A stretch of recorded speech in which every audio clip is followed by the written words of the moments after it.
তাহলে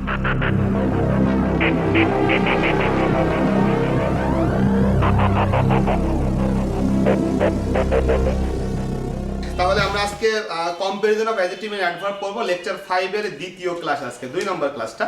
লেকচার 5 এর প্রথম ক্লাসটা অলরেডি অ্যাপে আপলোড করা আছে, প্রবাবলি আমি যতটুকু মনে করে আপলোড করে দিয়েছি, তোমরা আরেকবার চেক করে নিবে। সো সেখান থেকে আমরা জেনেছি যে ডিগ্রি বিষয়টা কি এবং সেখানে ডিগ্রি পরিবর্তনের বেসিক কিছু নিয়ম কানুন।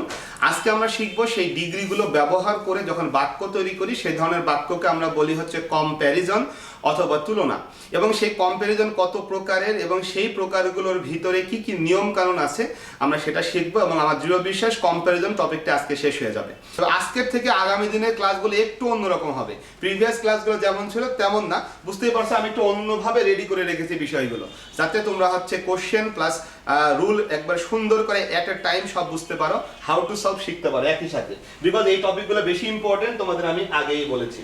সো আমরা আজকে পড়াশোনায় ঢুকে পড়তে চাই। আমি আবারও বলছি লেকচার 5 এর আসলে দ্বিতীয় ক্লাস আজকে কম্প্যারিজন। প্রথম ক্লাসে আমরা ডিগ্রি পড়েছি, আজকে তার দ্বিতীয় ক্লাস, সেটা দিয়ে বাক্য রচনা করব। সো প্রথমে তোমাদের আমি জানাই এই যে comparison of adjective and adverbs, এই জিনিসটা আসলে কি তোমরা জানো যে আমরা একটা অ্যাডজেক্টিভ অথবা একটা অ্যাডভার্ব নিয়ে তুলনা করব এবং একটি বাক্য রচনা করব। সেই ক্ষেত্রে এই যে কম্প্যারিজন যে টপিকটি, এই কম্প্যারিজন টপিকটি আসলে দুই প্রকার। একটির নাম হলো ইকুয়াল কম্প্যারিজন, আরেকটির নাম হলো আনইকুয়াল কম্প্যারিজন। তাহলে একটির নাম হলো ইকুয়াল, আরেকটির নাম হলো আনইকুয়াল কম্প্যারিজন। এখন ইকুয়াল কম্প্যারিজন মানে কি, আনইকুয়াল মানে কি? ইকুয়াল কম্প্যারিজন মানে আমি যে অ্যাডজেক্টিভ অথবা যে অ্যাডভার্ব নিয়ে তুলনা করছি, অর্থাৎ অ্যাডজেক্টিভ বা অ্যাডভার্ব নিয়ে আমি কম্প্যারিজন রচনা করছি, তুলনা করছি, সেই যার সাথে যার তুলনা তার ভিতরে এই অ্যাডজেক্টিভ বা অ্যাডভার্ব জিনিসটি সমান পরিমাণে আছে। কেমন আছে? সমান পরিমাণে। অর্থাৎ আমি বলবো যে হ্যাঁ, রহিম এবং করিম একই পরিমাণ ভালো, রহিম যেমন ভালো করিমও তেমন ভালো, অথবা সে যেমন সুন্দরী সে তার মাও তেমনই সুন্দরী, অর্থাৎ সে তার মায়ের মতো সুন্দরী। এরকম করে যখন বাক্যগুলো রচনা করি আমরা বলি গুণগুলো যাদের মধ্যে তুলনা হলো তাদের ভিতরে সমান পরিমাণে আছে, আমরা এইটারই নাম দিচ্ছি হলো ইকুয়াল কম্প্যারিজন।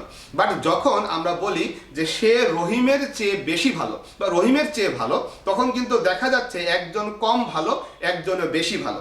সো আমরা এটাকে বলি আনইকুয়াল কম্প্যারিজন। আমার মনে হয় তোমরা কম্প্যারিজনের প্রকারভেদটা বুঝতে পেরেছো। কম্প্যারিজন জিনিসটা হলো দুই প্রকার, একটার নাম ইকুয়াল কম্প্যারিজন আর একটার নাম হলো আনইকুয়াল কম্প্যারিজন। ইকুয়াল কম্প্যারিজন বলতে আমরা যেটা বুঝি সেটা হচ্ছে যে গুণটা নিয়ে কম্পেয়ার করব, যে অ্যাডজেক্টিভ বা অ্যাডভার্ব নিয়ে কম্পেয়ার করব, যাদের মধ্যে কম্পেয়ার করছি এই গুণটা তাদের ভিতরে সমান পরিমাণে আছে অথবা সমান পরিমাণে নাই, মানে অ্যাফার্মেটিভ নেগেটিভ সেন্টেন্স এমনটা বোঝাবে। আর যদি আমি দেখি যে না এই গুণটা কারোর মধ্যে বেশি আছে কারোর মধ্যে কম আছে এমনটা বোঝায়, তখন তাকে আমরা বলি আনইকুয়াল কম্প্যারিজন। যখন আমি বলি সে এই ক্লাসের সবচেয়ে মেধাবী ছাত্র, তার মানে বাকিরা তার চেয়ে কম মেধাবী, বুঝতেই পারছো এখানে কেউ বেশি মেধাবী কেউ কম মেধাবী, তার মানে এটা হচ্ছে আনইকুয়াল কম্প্যারিজন। সো এইভাবে চিন্তা করলে বুঝতেই পারছি যে আনইকুয়াল কম্প্যারিজন কিন্তু আসলে দুই প্রকারের হয়ে যায়। একটি হচ্ছে কম্পারেটিভ ডিগ্রি ইউজ করে, আরেকটি হলো সুপারলেটিভ ডিগ্রি ইউজ করে। অর্থাৎ দুইয়ের মধ্যে কম্প্যারিজন, আরেকটা হলো দুইয়ের বেশির মধ্যে, দুইয়ের বেশির মধ্যে, তুমি জানো এই বিষয়টা। সো আনইকুয়ালটা হলো দুই প্রকারের, একটা হলো কম্পারেটিভ ডিগ্রি ব্যবহার করে, আরেকটা হলো সুপারলেটিভ ডিগ্রি ব্যবহার করে। অর্থাৎ আনইকুয়াল কম্প্যারিজন দুইয়ের মধ্যে তুলনা অথবা দুইয়ের বেশির মধ্যে তুলনা মানে বোঝাতে পারে। সো আমার মনে হয় বুঝতে পারছো যে আমাদের প্রথম আলোচনার বিষয় হচ্ছে ইকুয়াল কম্প্যারিজন, তারপর আমরা আনইকুয়াল কম্প্যারিজনের ভিতরে ঢুকবো। তাহলে ইকুয়াল কম্প্যারিজন আমরা ঢুকে পড়ছি। তাহলে ইকুয়াল কম্প্যারিজন বিষয়টা কি?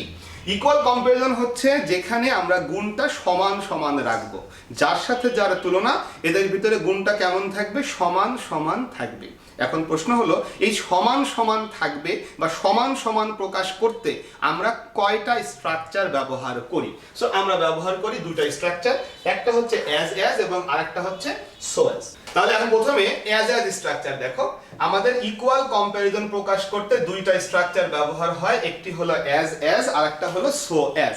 তাহলে অ্যাজ অ্যাজ যে স্ট্রাকচারটা অ্যাজ অ্যাজ মনে রাখবা, অ্যাজ অ্যাজ স্ট্রাকচার। তাহলে আরেকটা হলো so as structure. So as structure. তাহলে একটা হলো অ্যাজ স্ট্রাকচার আর একটা হলো সো অ্যাজ স্ট্রাকচার। এই দুটো ব্যবহার করা হয় কি জন্য? ইকুয়াল তুলনা করার জন্য, সমান সমান তুলনা করার জন্য। এবং ইকুয়াল কম্প্যারিজনে এই দুইটার মাঝখানে যে ডিগ্রি বসে সেটা হলো পজিটিভ ডিগ্রি। এদের মাঝখানে কি বসে? পজিটিভ ডিগ্রি বসে। এদের মাঝখানে কি বসে? পজিটিভ ডিগ্রি বসে এই দুটার মাঝখানে। সো আমরা আরো একটা জায়গা পেলাম যেখানে পজিটিভ ডিগ্রি বসে। তোমরা জানো পজিটিভ ডিগ্রির একটি জায়গার কথা যেখানে কোনো তুলনাই থাকে না। আমি যখন বলি he is a good boy, এখানে কোনো তুলনা নেই, অর্থাৎ তুলনাহীন অবস্থায় আমরা বলেছিলাম সেখানে পজিটিভ ডিগ্রি বসে। ইয়েস, কথাটা ঠিক আছে। বাট এখন জানলাম যে যখন তুলনা হবে কিন্তু সেই তুলনার বিষয়টা সমান সমান হবে, তখন কিন্তু আমরা বলবো যে এই দুইটা জিনিস ব্যবহার হবে, অ্যাজ অথবা সো অ্যাজ। এদের মাঝখানে যেটা বসবে সেটা কিন্তু একটি পজিটিভ ডিগ্রি হবে। তার মানে তুলনা হলেও কিন্তু সেখানে পজিটিভ ডিগ্রি বসে, তবে কোন তুলনা? সমান সমান তুলনা, যেটাকে আমরা বলি ইকুয়াল কম্প্যারিজন। এবার দেখো এই যে অ্যাজ আর সো অ্যাজ, এদের দুটার মধ্যে পার্থক্য কি? পার্থক্য হলো অ্যাজ যে জিনিসটা এটা অ্যাফার্মেটিভ সেন্টেন্সে বসতে পারে অথবা সেটা নেগেটিভ সেন্টেন্সেও বসতে পারে। অর্থাৎ অ্যাজ বসতে পারে হ্যাঁ বোধক বাক্যে অথবা বসতে পারে হচ্ছে না বোধক বাক্যে। সো দুই রকমের সেন্টেন্সেই অ্যাজ স্ট্রাকচারটা বসে। আর সো অ্যাজ বসে শুধুমাত্র না বোধক অর্থাৎ নেগেটিভ সেন্টেন্সে। তাহলে সো অ্যাজ বসে কোথায়? শুধুমাত্র না বোধক নেগেটিভ সেন্টেন্সে বসে হলো সো অ্যাজ। আর অ্যাজ বসে হচ্ছে হ্যাঁ বোধক এবং না বোধক সেন্টেন্সে। তাহলে এই দুইটার ক্ষেত্রে কমন হয়ে গেল এইটা, অর্থাৎ নেগেটিভের ক্ষেত্রে অ্যাজও বসে, নেগেটিভের ক্ষেত্রে সো অ্যাজও বসে। আমরা পরীক্ষার প্রশ্নে যদি দুইটাই পাই তাহলে কোনটাকে চয়েস করব? আমরা কি অ্যাজকে উত্তর করব নাকি সো অ্যাজকে উত্তর করব? তোমরা যদি ঢাকা বিশ্ববিদ্যালয়ের বিগত বছরের প্রশ্ন দেখো তাহলে তুমি এই বিষয়টা পেয়ে যাবে। একটা কোশ্চেন আছে যেখানে অ্যাজও ছিল সো অ্যাজও ছিল, বাক্যটা কিন্তু নেগেটিভ। সো তোমাকে মনে রাখতে হবে আমি যেহেতু এটা আগে লিখেছি তার মানে এটা হলো 1, এটা হলো 2, তার মানে পরীক্ষার প্রশ্নের প্রায়োরিটি পাবে হলো এইটা। তার কারণ আমরা বলি ইকুয়াল কম্প্যারিজনের বেসিক বা মৌলিক স্ট্রাকচার হলো এইটা। অর্থাৎ ইকুয়াল কম্প্যারিজন হলেই তোমাকে ইউজ করতে হবে অ্যাজ, অ্যাফার্মেটিভ হলেও অ্যাজ, নেগেটিভ হলেও অ্যাজ। যদি আমরা দেখি যে না বাক্যটি অ্যাজ দিয়ে কোনো সঠিক বাক্য পাওয়া যাচ্ছে না, তখন তুমি সো অ্যাজকে উত্তর করতে পারবে, তবে বাক্যটি যেন নেগেটিভ হয় দেখে নিতে হবে। তার মানে যতক্ষণ পর্যন্ত অপশনে অ্যাজ সঠিক অবস্থায় থাকবে, সঠিক বাক্য হিসাবে থাকবে, আমরা সো অ্যাজকে উত্তর করব না। বিকজ এটা হলো ইকুয়াল কম্প্যারিজনের একটা ব্যতিক্রম বা এক্সেপশনাল ইউজ। অর্থাৎ এক্সেপশন এটা একটা ব্যতিক্রমী স্ট্রাকচার, নট আমার নর্মাল জেনারেল স্ট্রাকচার কোনটা? এইটা। এখন আমি যদি একটা এক্সাম্পল দিই, এটার বাংলা হয়ে যাচ্ছে সে আমার মতো ভালো, সে আমার মতো সুন্দর, সে তার মায়ের মতো সুন্দরী, এই রকমের বাক্যগুলো হয় হচ্ছে এই ধরনের স্ট্রাকচার দিয়ে। সো আমরা একটা এক্সাম্পল দেখতে চাই। আমার মনে হয় বেসিক কথাগুলো বুঝতে পারছো। আরো একবার বলে দিই, যখন তুমি সমান সমান তুলনা করবে তখন দুটি স্ট্রাকচার ব্যবহার হয়, একটা হলো অ্যাজ আর একটা হলো সো অ্যাজ। এই অ্যাজ এবং সো অ্যাজ এদের মাঝখানটায় একটা পজিটিভ ডিগ্রি থাকে এবং এই পজিটিভ ডিগ্রি বলে দিচ্ছে যে আসলে এটা কিন্তু হচ্ছে সমান সমান তুলনা হচ্ছে। সেই ক্ষেত্রে মনে রেখো, যদি কখনো তুমি দেখো এই রকমের যে পজিটিভ ডিগ্রির পূর্বে একটা অ্যাজ আছে, তাহলে পরে কিন্তু একটা অ্যাজ দিতেই হবে।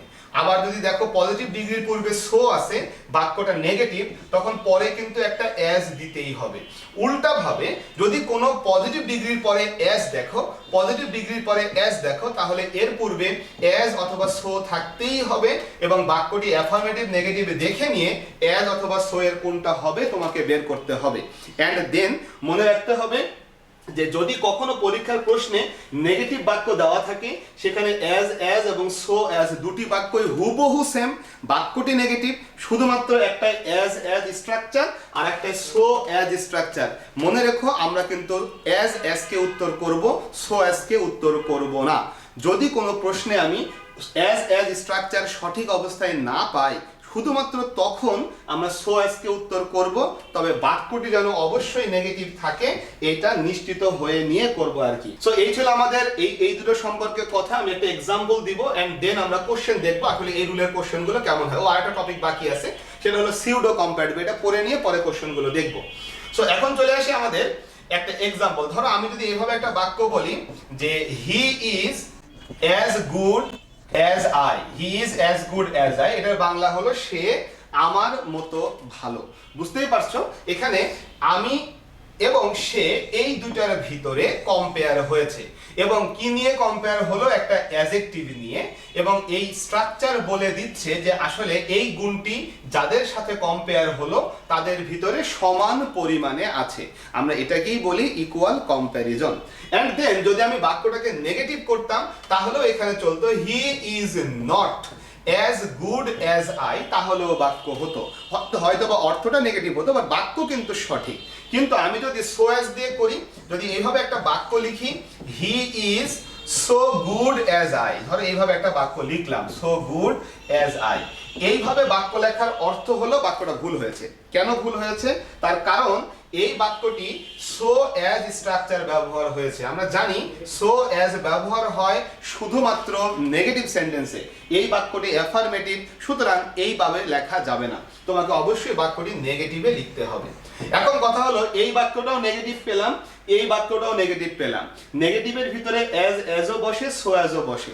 ধরলাম কোন একটা কোশ্চেনের এইটা হচ্ছে এ অপশনে আছে, এইটা হলো বি অপশনে আছে, আমরা সঠিক উত্তর কোনটাকে করব? মনে রাখতে হবে কোনটা কোন অপশনে আছে এটা ফ্যাক্টরি না, এই দুটার ভিতরে বাছাই করার সময় বি কেয়ারফুল, আমি অ্যাজ কে প্রায়োরিটি দিব। সো আমাদের উত্তর এটা বিতে থাক সিতে থাক ডিতে থাক ফ্যাক্টর না, যেহেতু এই বাক্যটি সঠিক নেগেটিভে আছে এবং অন্যান্য সবকিছু ঠিক আছে, তখন আমি বলবো আমাদের উত্তরটি কিন্তু এইটা হবে। সো এই হচ্ছে আমাদের অ্যাজ আর সো অ্যাজ সম্পর্কে কথা। আমাদের পরবর্তী বিষয়টা হলো সিউডো কম্পারেটিভ। আমরা সিউডো কম্পারেটিভ কি জিনিস সেটা একটু দেখবো, তার আগে তোমরা একটু বলো এই দুটো স্ট্রাকচার বুঝতে পেরেছো কিনা। আমরা কিন্তু কোশ্চেনও সলভ করব, একই সাথে রুল শিখবো, কোশ্চেন সলভ করবো, একেবারে প্যারালাল কাজ চলবে। তাহলে এখন আমরা সিউডো কম্পারেটিভ নিয়ে কথা বলবো। সিউডো বানানটা ভালো করে দেখো, P S E U D O, pseudo. So উচ্চারণ কিন্তু পি সিউডো না, উচ্চারণ হলো সিউডো। সিউডো শব্দের অর্থ হলো নকল, সিউডো শব্দের অর্থ হচ্ছে নকল, কম্পারেটিভ। তার মানে এই যে আমরা কম্পারেটিভের এখন একটা স্ট্রাকচার দেখলাম অ্যাজ সো অ্যাজ, এই রকমের কিছু স্ট্রাকচার আছে যেটা দেখলে তোমার কাছে মনে হবে হয়তো বা এখানে ইকুয়াল কম্পারিজন হয়েছে, বাট সেটা ইকুয়াল কম্পারিজন হয় নাই, দেখে মনে হচ্ছে কম্পারেটিভ, আসলে সেটা কম্পারেটিভ না। সো আমরা ওটাকেই বলি নকল কম্পারেটিভ বা নকল কম্পারিজন। কেমন করে দেখো, আমি যদি তোমাকে একটা বলি সেটা হচ্ছে অ্যাজ হাই অ্যাজ, দেখো অ্যাজ হাই অ্যাজ একটা বিষয়, তারপর আমি যদি তোমাকে বলি অ্যাজ সুন অ্যাজ, তাহলে as high as soon as, তুমি এই দুটোকে ভালো করে লক্ষ্য করো, অ্যাজ হাই অ্যাজ একটা হলো অ্যাজ সুন অ্যাজ। এই দুটো দেখলে তোমার কাছে কি মনে হচ্ছে? এরা হলো অ্যাজ স্ট্রাকচার, যেটা একটু আগে শিখেছি। আসলে এটা সেটা না, এটা অ্যাজ এর স্ট্রাকচার না। আমরা এই ধরনের স্ট্রাকচার ব্যবহার করাকেই বলি সিউডো কম্পারেটিভ, কারণ এখানে দেখে মনে হচ্ছে অ্যাজ স্ট্রাকচার ব্যবহার হয়েছে, আসলে হয় নাই। তো তোমাকে জানতে হবে এটা কোথায় বসে। এই যে অ্যাজ হাই অ্যাজ যে স্ট্রাকচারটা, এটা বসে হচ্ছে সর্বোচ্চ মূল্য বোঝাতে, এটা উচ্চতা না, এটা হচ্ছে সর্বোচ্চ মূল্য, অর্থাৎ কোনো কিছুর সর্বোচ্চ দাম এইটা বোঝাতে আমরা হচ্ছে অ্যাজ হাই অ্যাজ এটা ব্যবহার করি। যেমন আমি যদি এভাবে বলি দি প্রাইস মানে মূল্য, আমি জানি দি প্রাইস অফ দিস বাইক, এই বাইকের মূল্যটা ক্যান রান, এটা রান করতে পারে অ্যাজ হাই অ্যাজ $200, ধরো 200 টাকাই দিলাম, বা 2000 টাকা, 2000 টাকা। আচ্ছা, তাহলে এখন লক্ষ্য করো এই যে এই বাক্যটার অর্থ হলো দি প্রাইস অফ দিস বাইক, এই বাইকের মূল্যটা হতে পারে কি সর্বোচ্চ 2000 টাকা। এই যে সর্বোচ্চ পরিমাণ বোঝাতে আমরা অ্যাজ হাই অ্যাজ এই স্ট্রাকচারটা ব্যবহার করি। এখানে কিন্তু কারোর সাথে কারোর কোনো তুলনা হয়নি, সেই কারণে আমাদের কম্প্যারিজনের যে নরমাল রুল, নরমাল নিয়ম এখানে খাটবে না। এখানে মনে রাখতে হবে অর্থগতভাবে সর্বোচ্চ দাম, সবচেয়ে বেশি দাম, সর্বোচ্চ খুচরা মূল্য, সর্বোচ্চ মূল্য, এই রকমের বোঝাতে আমরা অ্যাজ হাই অ্যাজ ব্যবহার করি, দেখে মনে হচ্ছে সেখানে দুইয়ের মধ্যে একটা ইকুয়াল কম্প্যারিজন হয়েছে, আসলে হয়নি, মনে হচ্ছে হয়েছে, এই জন্য এটা হলো নকল কম্প্যারিজন বা নকল কম্প্যারেটিভ হয়েছে। এন্ড দেন পরেরটা দেখো অ্যাজ সুন অ্যাজ, তুমি জানো এটা একটা স্ট্রাকচার, অ্যাজ সুন অ্যাজ মানে যত শীঘ্রই সম্ভব, অর্থাৎ সময়ের প্রেক্ষাপটে যত দ্রুত সম্ভব, যত কুইক সম্ভব, যত তাড়াতাড়ি সম্ভব। সো এখানেও কিন্তু কোনো তুলনা হয় না। সো অর্থ করে তুমি যদি দেখো যত শীঘ্রই সম্ভব এমন অর্থ দিচ্ছে, তাহলে তুমি সেখানে ইউজ করবা অ্যাজ সুন অ্যাজ। সো এই রকমের স্ট্রাকচারগুলো সম্পর্কে সাবধান থাকতে হবে, বিকজ এরা কিন্তু আসলে কোনো কম্প্যারিজন প্রকাশ করে না। সো এদেরকে আমরা বলি হচ্ছে সিউডো কম্প্যারেটিভ। যখন এরা থাকবে তখন অর্থ করে বসাতে হবে, সেখানে ইকুয়াল কম্প্যারিজনের কোনো নিয়ম খাটানো যাবে না। যেমন আমি বলতে পারবো না অ্যাজ হাই অ্যাজ কখনো সো হাই অ্যাজ হয়, জীবনেও হয় না ভাই। সো হাই অ্যাজ বলে কোনো কিছুর অস্তিত্বই নাই, কারণ সো হাই অ্যাজ দেওয়ার অর্থ হলো তুমি মনে করছো এটা হলো অ্যাজ স্ট্রাকচার, নেগেটিভে হলে হয়তো বা সো অ্যাজ হতে পারে, ভাই হয় না। তার কারণ এই স্ট্রাকচারটা এমনই। আমার মনে হয় কথাটা বুঝতে পেরেছো। সো অন্য কোনো রুল খাটবে না। অ্যাজ হাই অ্যাজ মানে হচ্ছে সর্বোচ্চ মূল্য, দামের দিক থেকে সর্বোচ্চ পরিমাণ। অ্যাজ সুন অ্যাজ মানে সময়ের দিক থেকে যত তাড়াতাড়ি সম্ভব, অল্প সময়ের ভিতরেই সম্ভব, সেইটা। সো আমরা এখন চলে যেতে চাই আমাদের কোশ্চেনে, যে আমরা আসলে এই টপিকের উপরে কি কি কোশ্চেন পেতে পারি। লক্ষ্য করো আমাদের প্রথম কোশ্চেনটা, প্রাইসেস ফর বাইসাইকেল, বাইসাইকেলের দামগুলো ক্যান রান টাকা 2000। আমি একটু আগে এক্সাম্পলটা দিয়েছি, বুঝতেই পারছো যে এখানে কিন্তু আমি অ্যাজ দেখছি, সো অ্যাজ দেখছি, অ্যাজ টু দেখছি। আমি জানি একবার অ্যাডজেক্টিভের পূর্বে অ্যাজ দিলে পরে অ্যাজ দিতেই হবে, সুতরাং আমরা এই অপশনটাকে বাদ দিতে পারি। আবার দেখো এখানে অ্যাজ দিলে পরে অ্যাজ দিতেই হবে, তাই আমরা এই অপশনটাকেও বাদ দিতে পারি। থাকলো বাকি দুইটা, এই দুইটা। এখন তোমার কাছে মনে হতে পারে ভাই যে এই বাক্যটা অ্যাফার্মেটিভ, আমি অ্যাজ দিলাম। ভাই এটা মনে করো না, বাক্যটা নেগেটিভও হতে পারতো। সেই কারণে মনে রেখো এখানে অর্থ দিচ্ছে সর্বোচ্চ 2000 টাকা হতে পারে সাইকেলগুলোর দাম। সো আমরা এখানে সর্বোচ্চ মূল্য বোঝাতে এটাকে ইউজ করি না। তুমি জানো স্ট্রাকচারটা অলওয়েজ অ্যাজ হাই অ্যাজ, আর এই কারণে আমরা উত্তর এটাকে দিচ্ছি। দেন 2 নম্বর কোশ্চেন দেখো, শি ইজ বিউটিফুল, সে সুন্দরী, but she is dash her mother. প্রথমে আসি এখানে মোস্ট বিউটিফুল। তোমরা জানো যখন আমরা মোস্ট বিউটিফুল কথাটা লিখি তখন সেটা সুপারলেটিভ ডিগ্রি হয়ে যায়। তাহলে সুপারলেটিভ ডিগ্রি হলে আমাদের এখানে একটা দি লেখা দরকার ছিল, দি মোস্ট বিউটিফুল। তাহলে আমরা বিবেচনা করতাম যে পরের দিকে পড়ে দেখব যে হয় কি হয় না। কিন্তু যেহেতু এখানে দি মোস্ট বিউটিফুল নাই, তাহলে এটা উত্তর হওয়ার কোনো সম্ভাবনাই নেই। দেন দেখো লেস বিউটিফুল, এই যে লেস শব্দটি একটি কম্প্যারেটিভ, তুমি জানো কম্প্যারেটিভ ডিগ্রি, আর কম্প্যারেটিভ ডিগ্রিওয়ালা বাক্যে কি বসে, দেন বসে। এখানে দেন টেন কোনো কিছু দেখা যাচ্ছে না, দেন ছাড়া কিন্তু কম্প্যারেটিভ ডিগ্রি হয় না। সেজন্য আমরা বি নম্বর অপশনটিকেও চয়েস করতে পারছি না।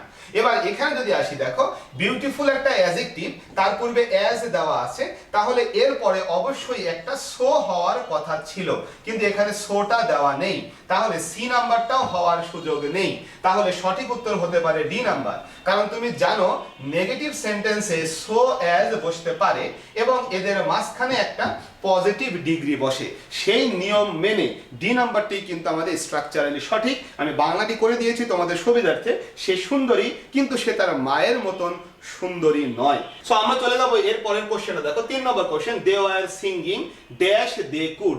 এখন দেখো দে ওয়্যার সিঙ্গিং বলেছে। এখন দেখো প্রথমে আমি যদি এই যে এটা একটা অ্যাডভার্ব, তার আগে অ্যাজ দেই, তাহলে পরে একটা অ্যাজ দিতে হবে। এখানে সেই অ্যাজটা নাই, সুতরাং এ নাম্বারটি কিন্তু সঠিক হচ্ছে না। তারপরে দেখো আমি যদি বেস্ট ব্যবহার করি, দেন তো হবেই না, আবার দি বেস্ট হওয়া উচিত ছিল। সো আমি এটাকেও ব্যবহার করতে পারছি না। পরে এখানে এসে দেখো বেটার দিলাম, দেন দিলাম, ঠিক আছে, কিন্তু এপাশ থেকে দেখলে অ্যাজ থাকলে পরে তো অ্যাজ হয়, মাঝখানে আবার পজিটিভ ডিগ্রি হয়। সো কোনোভাবেই হয় না, ভুলের ছড়াছড়ি। এটাকে তাই বিদায় করে দিলাম, এটাকে বিদায় করে দিয়েছি, এটাকেও বিদায় করে দিয়েছি। অ্যাজ ওয়েল অ্যাজ, হ্যাঁ তুমি জানো যে অ্যাজ ওয়েল অ্যাজ মানে এবং, কথা সত্য। কিন্তু আমি যদি তোমাকে এভাবে বলি দুইখানা অ্যাজ, এই দুইটার মাঝখানে একটা অ্যাডভার্ব ওয়েল বসতে পারে, চিন্তা করে দেখো বসতে পারে কিনা। দেখো এই বাক্যটা হলো দে ওয়্যার সিঙ্গিং, তারা গান গাচ্ছিল যতটুকু ভালো তাদের পক্ষে করা সম্ভব, এতটুকু ভালো করে। তাহলে গান গাচ্ছিল ভালোভাবে, তাহলে আমাদের দরকার কি ভাইয়া অ্যাডভার্ব। তাহলে যেহেতু এখানে সিং শব্দটি একটি লিঙ্কিং ভার্ব না, তাহলে আমাদের অ্যাডভার্ব নিয়ে কাজ করতে হবে। তাই আমরা এখানে অ্যাজ ওয়েল অ্যাজ এই ডি নাম্বারটিকে উত্তর করছি, অ্যাজ গুড অ্যাজ এইটাকে উত্তর করছি না। তারা ভালো, দে ওয়্যার সিঙ্গিং সিঙ্গিং তারা গান গাচ্ছিল, দে কুড তারা যতটুকু পারত ভালো করে ওই পরিমাণ গান গাচ্ছিল। কম্পেয়ার করলাম তারা গান গাচ্ছিল, তারা যতটুকু পারে ভালো যতটুকু পারে ওইটা সমান করে তারা গান গাচ্ছিল। সো আমরা সঠিক উত্তর 4 নাম্বারটা করলাম। দেখো এখানে কোশ্চেনটা হলো দে ওয়ার সিঙ্গিং তারা গান গাচ্ছিল, দে কুড তারা পারত, অর্থাৎ তারা যতটুকু ভালো গাইতে পারতো ততটুকু ভালো করে তারা গান গাচ্ছিল। তাহলে কম্পেয়ার করলাম হচ্ছে ভালো গান গাওয়া নিয়ে। তাহলে গান গাওয়া যখন ভালো, তাহলে এই ভালো কিন্তু ভাইয়া অ্যাডভার্ব, এই ভালোটা হলো অ্যাডভার্ব। তাহলে আমি এখানে অ্যাজ এর মাঝখানে একটা অ্যাডভার্ব বসাবো ওয়েল, সো আমরা গুডটা বসাচ্ছি না। বাকিগুলো ভুল কেন আমি বলেছি, দেখো অ্যাজ দিলে পরে অ্যাজ দিতে হবে নাই, এটা বাদ। বেস্ট দিলে দি দিতে হবে নাই, আবার দেন দিয়েছে দুইবার ভুল। অ্যাজ দিলে পরে অ্যাজ দিতে হবে নাই, আবার মাঝখানে পজিটিভ হওয়ার কথা সেটাও নাই, সুতরাং এটাও ভুল। সো ভুলের ছড়াছড়ি। আর এই দুটার মধ্যে বাছাই করলাম, তার কারণ এখানে তারা গান গাচ্ছিল, যতটুকু ভালো তারা পারতো ওইভাবে গান গাচ্ছিল। তার মানে গান গাওয়া ভালো, তাহলে গান গাচ্ছিল ভালোভাবে, এটা কি ক্রিয়া কেমন করে চলছিল, এটা একটা অ্যাডভার্ব। এবার চলে আসি কোশ্চেন নাম্বার হচ্ছে 4 number. Dash 1000 species of fish have been identified. তাহলে দেখো 1000 প্রজাতি মাছের 1000 প্রজাতি আইডেন্টিফাই করা হয়েছে। এখন সর্বোচ্চ পরিমাণ বোঝাচ্ছে, তবে এটা কিন্তু দাম না, মূল্য না। সর্বোচ্চ পরিমাণ বোঝাচ্ছে, তবে এটা কিন্তু সর্বোচ্চ মূল্য না। তো সর্বোচ্চ পরিমাণ যদি বোঝায় তখন তোমাকে দেখতে হবে যে এটা কিসের পরিমাণ বোঝাচ্ছে। এটা কি হচ্ছে কাউন্টেবল কোনো কিছুর পরিমাণ নাকি আনকাউন্টেবল কোনো কিছুর পরিমাণ। সর্বোচ্চ পরিমাণ, মূল্য না, কিন্তু মূল্য হলে অ্যাজ হাই অ্যাজ, কিন্তু সর্বোচ্চ পরিমাণ বোঝাচ্ছে। যদি সেটা হয় কাউন্টেবল কোনো কিছুর তাহলে অ্যাজ মেনি অ্যাজ হবে, যদি সেটা হয় আনকাউন্টেবল কোনো কিছুর তাহলে অ্যাজ মাচ অ্যাজ হবে। সো এখন দেখো এখানে যেহেতু এই জায়গাটায় 1000 প্রজাতি বলেই দিয়েছে, তাহলে সর্বোচ্চ পরিমাণ, সর্বোচ্চ 1000 প্রজাতি অফ ফিশ, মাছের 1000 প্রজাতি আইডেন্টিফাই করা হয়েছে।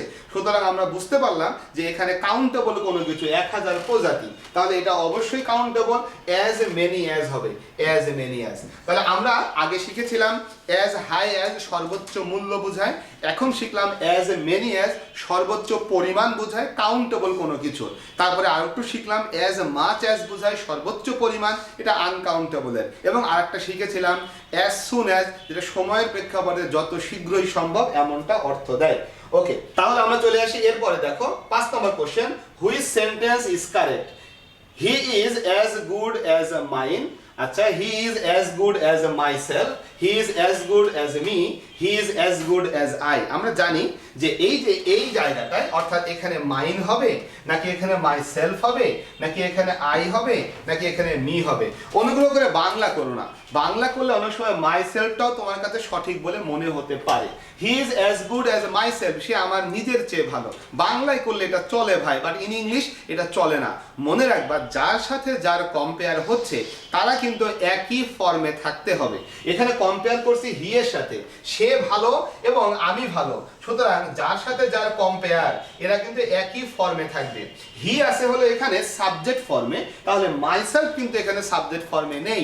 সুতরাং আমি বলবো এই অপশনটি হবে না, এই অপশনটি হবে না, এই অপশনটি হবে না। সম্ভাব্য সঠিক উত্তর একটাই, হি is as good as I. কারণ যার সাথে যার তুলনা হয়, এটা ইউনিভার্সাল রুল ভাই, যার সাথে যার তুলনা হয় তারা একই ফর্মে থাকে। সো তুলনা করছি হি এর সাথে আয়ের, তাই হি যেহেতু সাবজেক্ট ফর্ম তাহলে আয়ও হবে হচ্ছে সাবজেক্ট ফর্ম।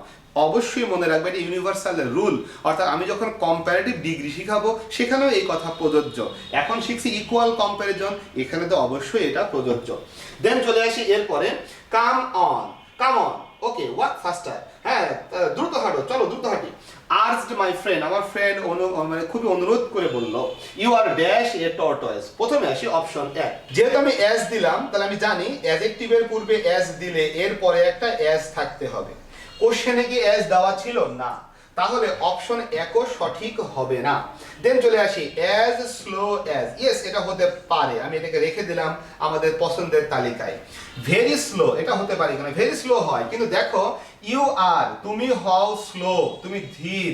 এ টর্টয়েস মানে একটা কচ্ছপ বা কাসিমের চেয়ে, তার মানে এখানে অবশ্যই কম্পারেটিভ ডিগ্রি হতে হবে অথবা একটা ইকুয়াল কম্পারিজন হতে হবে। তুমি কাসিমের মতন ধীর অথবা তুমি কাসিমের চেয়ে ধীর, একটা কিছু বলতেই হবে, হয় ইকুয়াল না হলে আনইকুয়াল। যেহেতু দুইয়ের ভিতরে কম্পেয়ার আর এখানে দুটি বিষয় উল্লেখ করা আছে। সো আমরা সি নাম্বারটি দিলে কোনো ধরনের কোনো তুলনা বুঝি না, এটা তুলনাহীন অবস্থা। তাহলে এ টর্টয়েজ এটার সাথে আমাদের ইউ এর যে অর্থগত সম্পর্ক আসলে স্থাপন হয় না। আমরা জানি সেন্টেন্স মানেই হচ্ছে প্রতিটা ওয়ার্ডের সাথে আগের ওয়ার্ড পরের ওয়ার্ডে একটা অর্থগত সম্পর্ক থাকবে এবং পরিপূর্ণভাবে একটি মনের ভাব প্রকাশ করবে। দেখো ইউ আর ভেরি স্লো, এইটুকু ঠিক আছে, বাট এরপরে এ টর্টয়েজটা আলাদা একটা অংশ হয়ে গেল, অর্থাৎ বাকি অংশের সাথে এ টর্টয়েজ যুক্ত হচ্ছে না। তাহলে তুমি হলো কাসিমের মতো ধীর অথবা তুমি কাসিমের চেয়ে ধীর, একটা কিছু বলতেই হবে। সো আমরা এই জন্য সি নাম্বারটিকে বাদ দিলাম। ওকে ওকে, এখন চলে আসি তাহলে মোর দিব কেন? ইয়েস, আমি মোর স্লো, স্লোর কম্পারেটিভ কি মোর স্লো হয় না ভাই? স্লোর কম্পারেটিভ হলো স্লোয়ার, স্লোর কম্পারেটিভ হলো স্লোয়ার, কারণ তুমি জানো স্লো হলো একটি মনোসিলেবল। তাহলে মোর স্লো বলে কোনো কিছুর অস্তিত্ব নেই, মোস্ট স্লো বলেও কোনো কিছুর অস্তিত্ব নেই। তাহলে এই দুটো অপশনকেও কিন্তু আমরা কি করে দিলাম? বিদায় করে দিলাম। তাহলে একমাত্র সম্ভাব্য সঠিক উত্তর আমরা এইটাকে রাখলাম। ভেরি স্লো হতে হতেও হলো না, তার কারণ আমি যদি এখানে ভেরি স্লো বসাই তাহলে এ টর্টয়েজের সাথে ভেরি স্লো পর্যন্ত অংশটির অর্থগত কোনো সম্পর্ক থাকে না। হি আর ইউ আর ভেরি স্লো, তুমি খুব ধীর, এইটুকু মিল আছে। কিন্তু এ টর্টয়েজ তুমি খুব ধীর একটা কাসিম, দেখো একটা কাসিম একটা কচ্ছপ, এটার সাথে কিন্তু বাকিগুলোর অর্থগত কোনো সম্পর্ক নেই। সো আমি বুঝতে পারছি যে আসলে এই কচ্ছপের সাথে যদি আমি বাক্যের বাকি অংশে মিলাতে চাই তাহলে তোমার সাথে কচ্ছপের একটা কম্প্যারিজন আনতে হবে, হয় সেটা ইকুয়াল কম্প্যারিজন, না হয় সেটা আনইকুয়াল কম্প্যারিজন। যদি ইকুয়াল কম্প্যারিজন আনি তাহলে অ্যাজ, যদি আনইকুয়াল আনি তাহলে হয়তো বা কম্পারেটিভ ডিগ্রি। এখানে একটা কম্পারেটিভ ডিগ্রি ব্যবহারের চেষ্টা হয়েছে কিন্তু ভুল হয়েছে, কারণ স্লো শব্দের কম্পারেটিভ ফর্ম হলো স্লোয়ার। সো এটা ভুল। মোস্ট শব্দ দিয়ে আমরা স্লোকে সুপারলেটিভ করি না, স্লোয়েস্ট করি। সো এইগুলো এমনিতেই ভুল। সো একটাই সঠিক উত্তর হওয়ার সুযোগ ছিল, সেটা হলো বি নাম্বার। দ্রুত বলে ফেলো ভাইয়া, আমার মনে হয় কোশ্চেনগুলো তোমরা বুঝতে পেরেছো। দ্রুত বলবা বুঝতে পেরেছো কিনা। আমরা এবার চলে যাবে এরপরে। দেখো এর পরেরটা হলো আমাদের কম্পারেটিভ ডিগ্রি। আমরা শুরু করছি আনইকুয়াল কম্প্যারিজন, অর্থাৎ আমাদের ইকুয়াল কম্প্যারিজনে আর কোনো কথাবার্তা নেই, আমরা বুঝে ফেলেছি দুয়ের ভিতরে সমান সমান তুলনা হবে। সেখানে সিউডো কম্পারেটিভ বলে একটা বিষয় আছে, যাদেরকে আমাদের কাছে কম্প্যারিজন আছে বলে মনে হলো, আসলে সেখানে কোনো কম্প্যারিজন ছিল না। সো সেই ক্ষেত্রে আমরা পড়েছি হচ্ছে অ্যাজ হাই অ্যাজ সর্বোচ্চ মূল্য বোঝায়, অ্যাজ মেনি অ্যাজ সর্বোচ্চ পরিমাণ বোঝায় তবে সেটা কাউন্টেবল, অ্যাজ মাচ অ্যাজ এটাও সর্বোচ্চ পরিমাণ বোঝায় তবে সেটা আনকাউন্টেবল। এভাবে আমরা শিখলাম অ্যাজ সুন অ্যাজ, যেটা যত শীঘ্রই সম্ভব এটা অর্থ দেয়। এগুলো কিন্তু pseudo comparative, not equal comparison. আমরা এখন চলে যাব আনইকুয়াল কম্প্যারিজনে। মনোযোগ সহকারে শোনো। আনইকুয়াল কম্প্যারিজন মানে সেখানে তুলনা থাকবে, তবে যে গুণটা নিয়ে তুলনা হবে এটা কারোর ভিতরে বেশি কারোর ভিতরে কম, এমনটা অর্থ দিবে। সো তখন আমি বলবো যে এখানে আনইকুয়াল তুলনা হয়েছে। আর আনইকুয়াল তুলনা হলে তখন আমরা বলতে পারি ডিগ্রি ব্যবহার হবে কম্পারেটিভ ডিগ্রি যদি তুলনাটা দুয়ের মধ্যে হয়, ব্যবহার হবে সুপারলেটিভ ডিগ্রি যদি তুলনাটা দুয়ের বেশির মধ্যে হয়। বুঝতেই পারছো, প্রথম শর্ত হলো তুলনা হতে হবে আনইকুয়াল, অর্থাৎ কেউ বেশি কেউ কম। দেখো যখন আমি বলি he is better than I, ultimately কিন্তু সে আমার চেয়ে ভালো, অর্থাৎ ভালো বিষয়টা আমিও ভালো সেও ভালো, কিন্তু একজন বেশি ভালো একজন কম ভালো। যে হলো বেশি ভালো সে হয়তো বা আগে আছে, কারণ তুমি জানো যেটা ভালো হয় বেশি ভালো হয়, যেটা বেশি পছন্দ হয় সেটা সবসময় আগে থাকে। So he is better than I মানে হচ্ছে হি যেহেতু আগে আছে বাক্যের, হি বেশি ভালো। সো যেটাই হোক না কেন আমার কথা হলো এখানে একজন বেশি একজন কম, অর্থাৎ এখানে আনইকুয়াল কম্প্যারিজন হয়েছে। যেহেতু দুইয়ের ভিতরে আনইকুয়াল কম্প্যারিজন আমরা এখানে ডিগ্রি ব্যবহার করব কম্প্যারেটিভ ডিগ্রি, অ্যান্ড দেন সেখানে অবশ্যই দেন হবে, কারণ যেখানে কম্প্যারেটিভ ডিগ্রি সেখানে অবশ্যই দেন যদি যার সাথে যার তুলনা এই দুটা উপস্থিত থাকে। মনে করো আমি বলে ফেলতে পারি হি ইজ বেটার, আমার বাক্য শেষ, তাহলে এখানে দেন দেওয়ার তো প্রয়োজন নেই। বাট আমি যদি বলি হি ইজ বেটার দ্যান রহিম, তখন দেনটা দিতেই হবে বেটার আছে বলে, তার কারণ আমি কম্পেয়ার করেছি রহিমের সাথে, সেটা উল্লেখ করা হয়েছে। অর্থাৎ যে দুইটার ভিতরে তুলনা এই দুইটাই যদি উল্লেখ করা থাকে তাহলে কম্পারেটিভ ডিগ্রি থাকলে দেন থাকবে, উল্টাভাবে বললে দেন থাকলে কম্পারেটিভ ডিগ্রি থাকবে। আমার কথাটা মনে হয় বুঝতে পেরেছো। আমি আবারও বলছি দুয়ের ভিতরে অসমান তুলনা দুয়ের মধ্যে, এবং তখন সেখানে কম্পারেটিভ ডিগ্রি ব্যবহার হবে। এবং মনে রাখতে হবে যখনই কম্পারেটিভ ডিগ্রি ব্যবহার হবে যে দুয়ের মধ্যে তুলনা উভয়ের বিষয়টা উল্লেখ থাকলে দেনটা অবশ্যই দিতে হবে। উল্টাভাবে দেন আসে কোশ্চেনে দেওয়া, তাহলে ডিগ্রিটা অবশ্যই কম্পারেটিভ ডিগ্রি ব্যবহার করতে হবে। সো এই হচ্ছে আমাদের এই কম্পারেটিভ ডিগ্রি সম্পর্কে বেসিক কথা। সো দুয়ের মধ্যে তুলনা কম্পারেটিভ ডিগ্রি, দেন আসে তাহলে কম্পারেটিভ ডিগ্রি। উল্টাভাবে কম্পারেটিভ ডিগ্রি হলেই দেন হবে বিষয়টা এমন না, কম্পারেটিভ ডিগ্রি হলে তোমাকে দেখতে হবে যার সাথে যার তুলনা এই দুইটাই উল্লেখ আছে কিনা, আছে দেনটা অবশ্যই দিতে হবে। সো এই বেসিক কথা দিয়ে আমরা দেখি যে অনেকগুলো কোশ্চেন সলভ করা যায়। সো প্রথম কোশ্চেনটা দেখি, your performance is dash than it was a month এগো।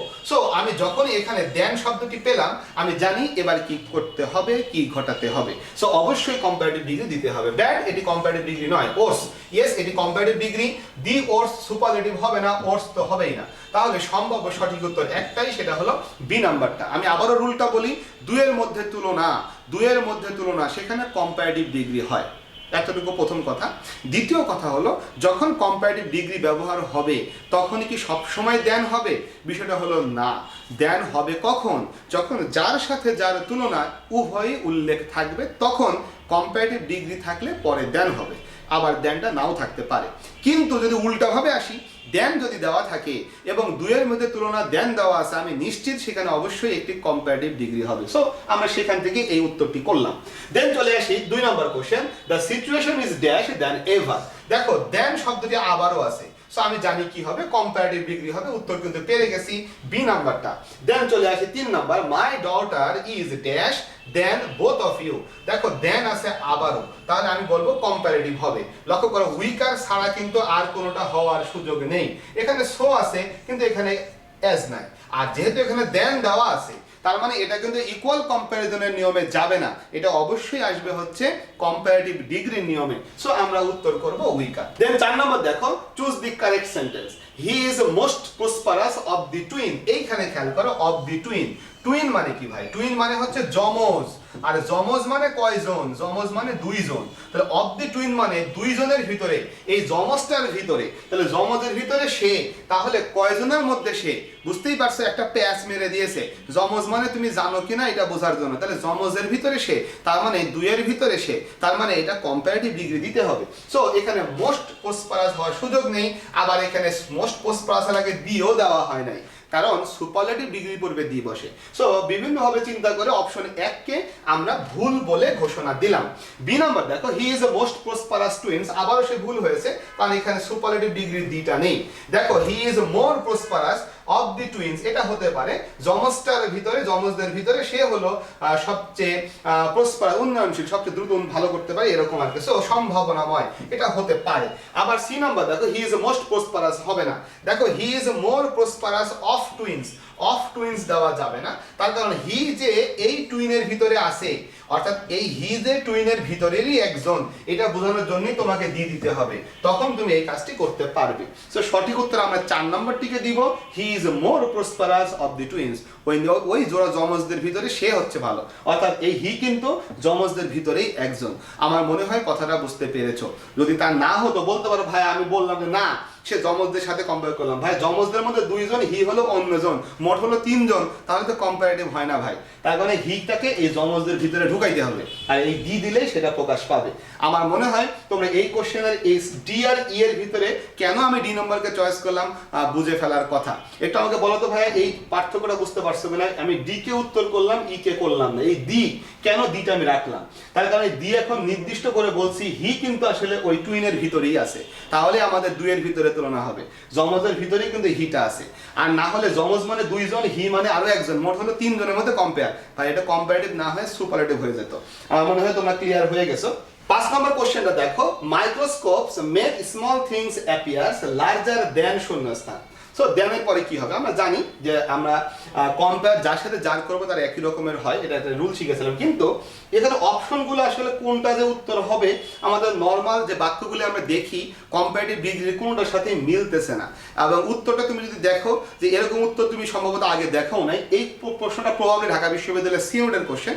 আর সি ইউনিটে এরকম মাঝে মাঝে একটা দুটা প্যাচ মেরে দেয়, এবং সেই প্যাচগুলো অনেকে গিট্টু ছাড়াতে যায়, নিজেদের গিট্টুটাই খুলে দেয়। সো যাই হোক, এখন এখানে দেখো microscope make small things appear larger than they really are. So আমাদের সঠিক উত্তরটা হবে হচ্ছে ডি নাম্বারটা, দে রিয়েলি আর। এখন প্রশ্ন হলো কেন এটা হলো, কেন বাকিগুলো হলো না, অথবা উত্তর কেন দেন দে হলো না। বাকি সবগুলো কথাতে আমি তোমাদের সাথে বলবো, তবে সেটার জন্য তোমাদের একটু জিনিস শিখতে হবে আর কি, না শিখলে উত্তরগুলি পারা কঠিন হয়ে যাবে। সো আমি যদি তোমাকে একটা বাক্য বলি এভাবে, he is better than I, এটা আমি তোমাদের কমন একটা বাক্য বলছি। দেখো he is better than I, এটা হলো খুবই সিম্পল একটি কম্পারেটিভ বাক্য যেটা আমরা নরমালি দেখি। তাহলে এই বাক্যটি সেই বাক্য যেটা আমাদের চেনা বাক্য, জানা বাক্য। আসলে এই বাক্যের ঘটনাটা কি? এই বাক্যের ঘটনাতে he is better than I am, এই বাক্যটি কমপ্লিট করলে বিষয়টা এমন দাঁড়ায়। কিন্তু এখানে যে ভার্বটি আছে এটা হলো বি ভার্ব, এখানে যে ভার্বটি আছে এটা হলো বি ভার্ব। যখন এই রকমের সেম ভার্বটি থাকে তখন এই ভার্বটা আসলে উজ্জ রাখতে হয় বা রাখা যায়, দিলেও বাক্য ভুল হয় না। He is better than I am বললেও বাক্য ভুল না, he is better than I বললেও বাক্য ভুল না। তবে আমরা শুনতে ভালো লাগার জন্য এই অ্যামটা উজ্জ রাখছি। দেখো এখানকার ভার্ব আর ওখানকার ভার্ব কিন্তু একই না, ভার্বের টাইপটা সেম। এখানে বি ভার্ব, এখানেও বি ভার্ব। তখন আমরা বলি যে এইখানটায় যেহেতু সেম টাইপের ভার্ব তাই এই এমটা না দিলেও বাক্য চলবে, বাক্যটা সঠিক হবে। এবং এই ধরনের বাক্য কিন্তু ভাইয়া complex sentence. He is better than I এটাকে সিম্পল সেন্টেন্স মনে করো না, এটা অলওয়েজ কমপ্লেক্স সেন্টেন্স। তাহলে এইখানে একটা ভার্ব কিন্তু থাকে। প্রশ্ন হলো এই ভার্বটা উজ্জ থাকে কখন? যখন টাইপটা সেম হয়ে যায়। এখন আমি যদি এই যেহেতু এটা কমপ্লেক্স সেন্টেন্স, আমি যদি তোমাকে দুটি ক্লজকে একটু আলাদা করে দেখাই তাহলে কি হবে দেখো। একটি ক্লজ এখানে এরকমের হি ইজ গুড, আরেকটি ক্লজ হলো এখানে এরকম আই অ্যাম গুড।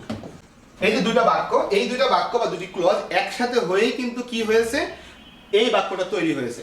সো আমি যদি বলি আমি ভালো, তার চেয়ে সে হয় ভালো, বেশি ভালো। সো আমি এখানে দেন দিলাম। এবার যখন আমি কম্পেয়ার করছি তখন দেখো এই যে দুই গুড, এই দুই গুড কিন্তু একসাথে হয়ে এইখানে বেটার হয়ে গেল। সো ওইখান থেকে এই গুডটা চলে গেল, বাক্যটা বাকিটা রয়ে গেল, he is better than I M.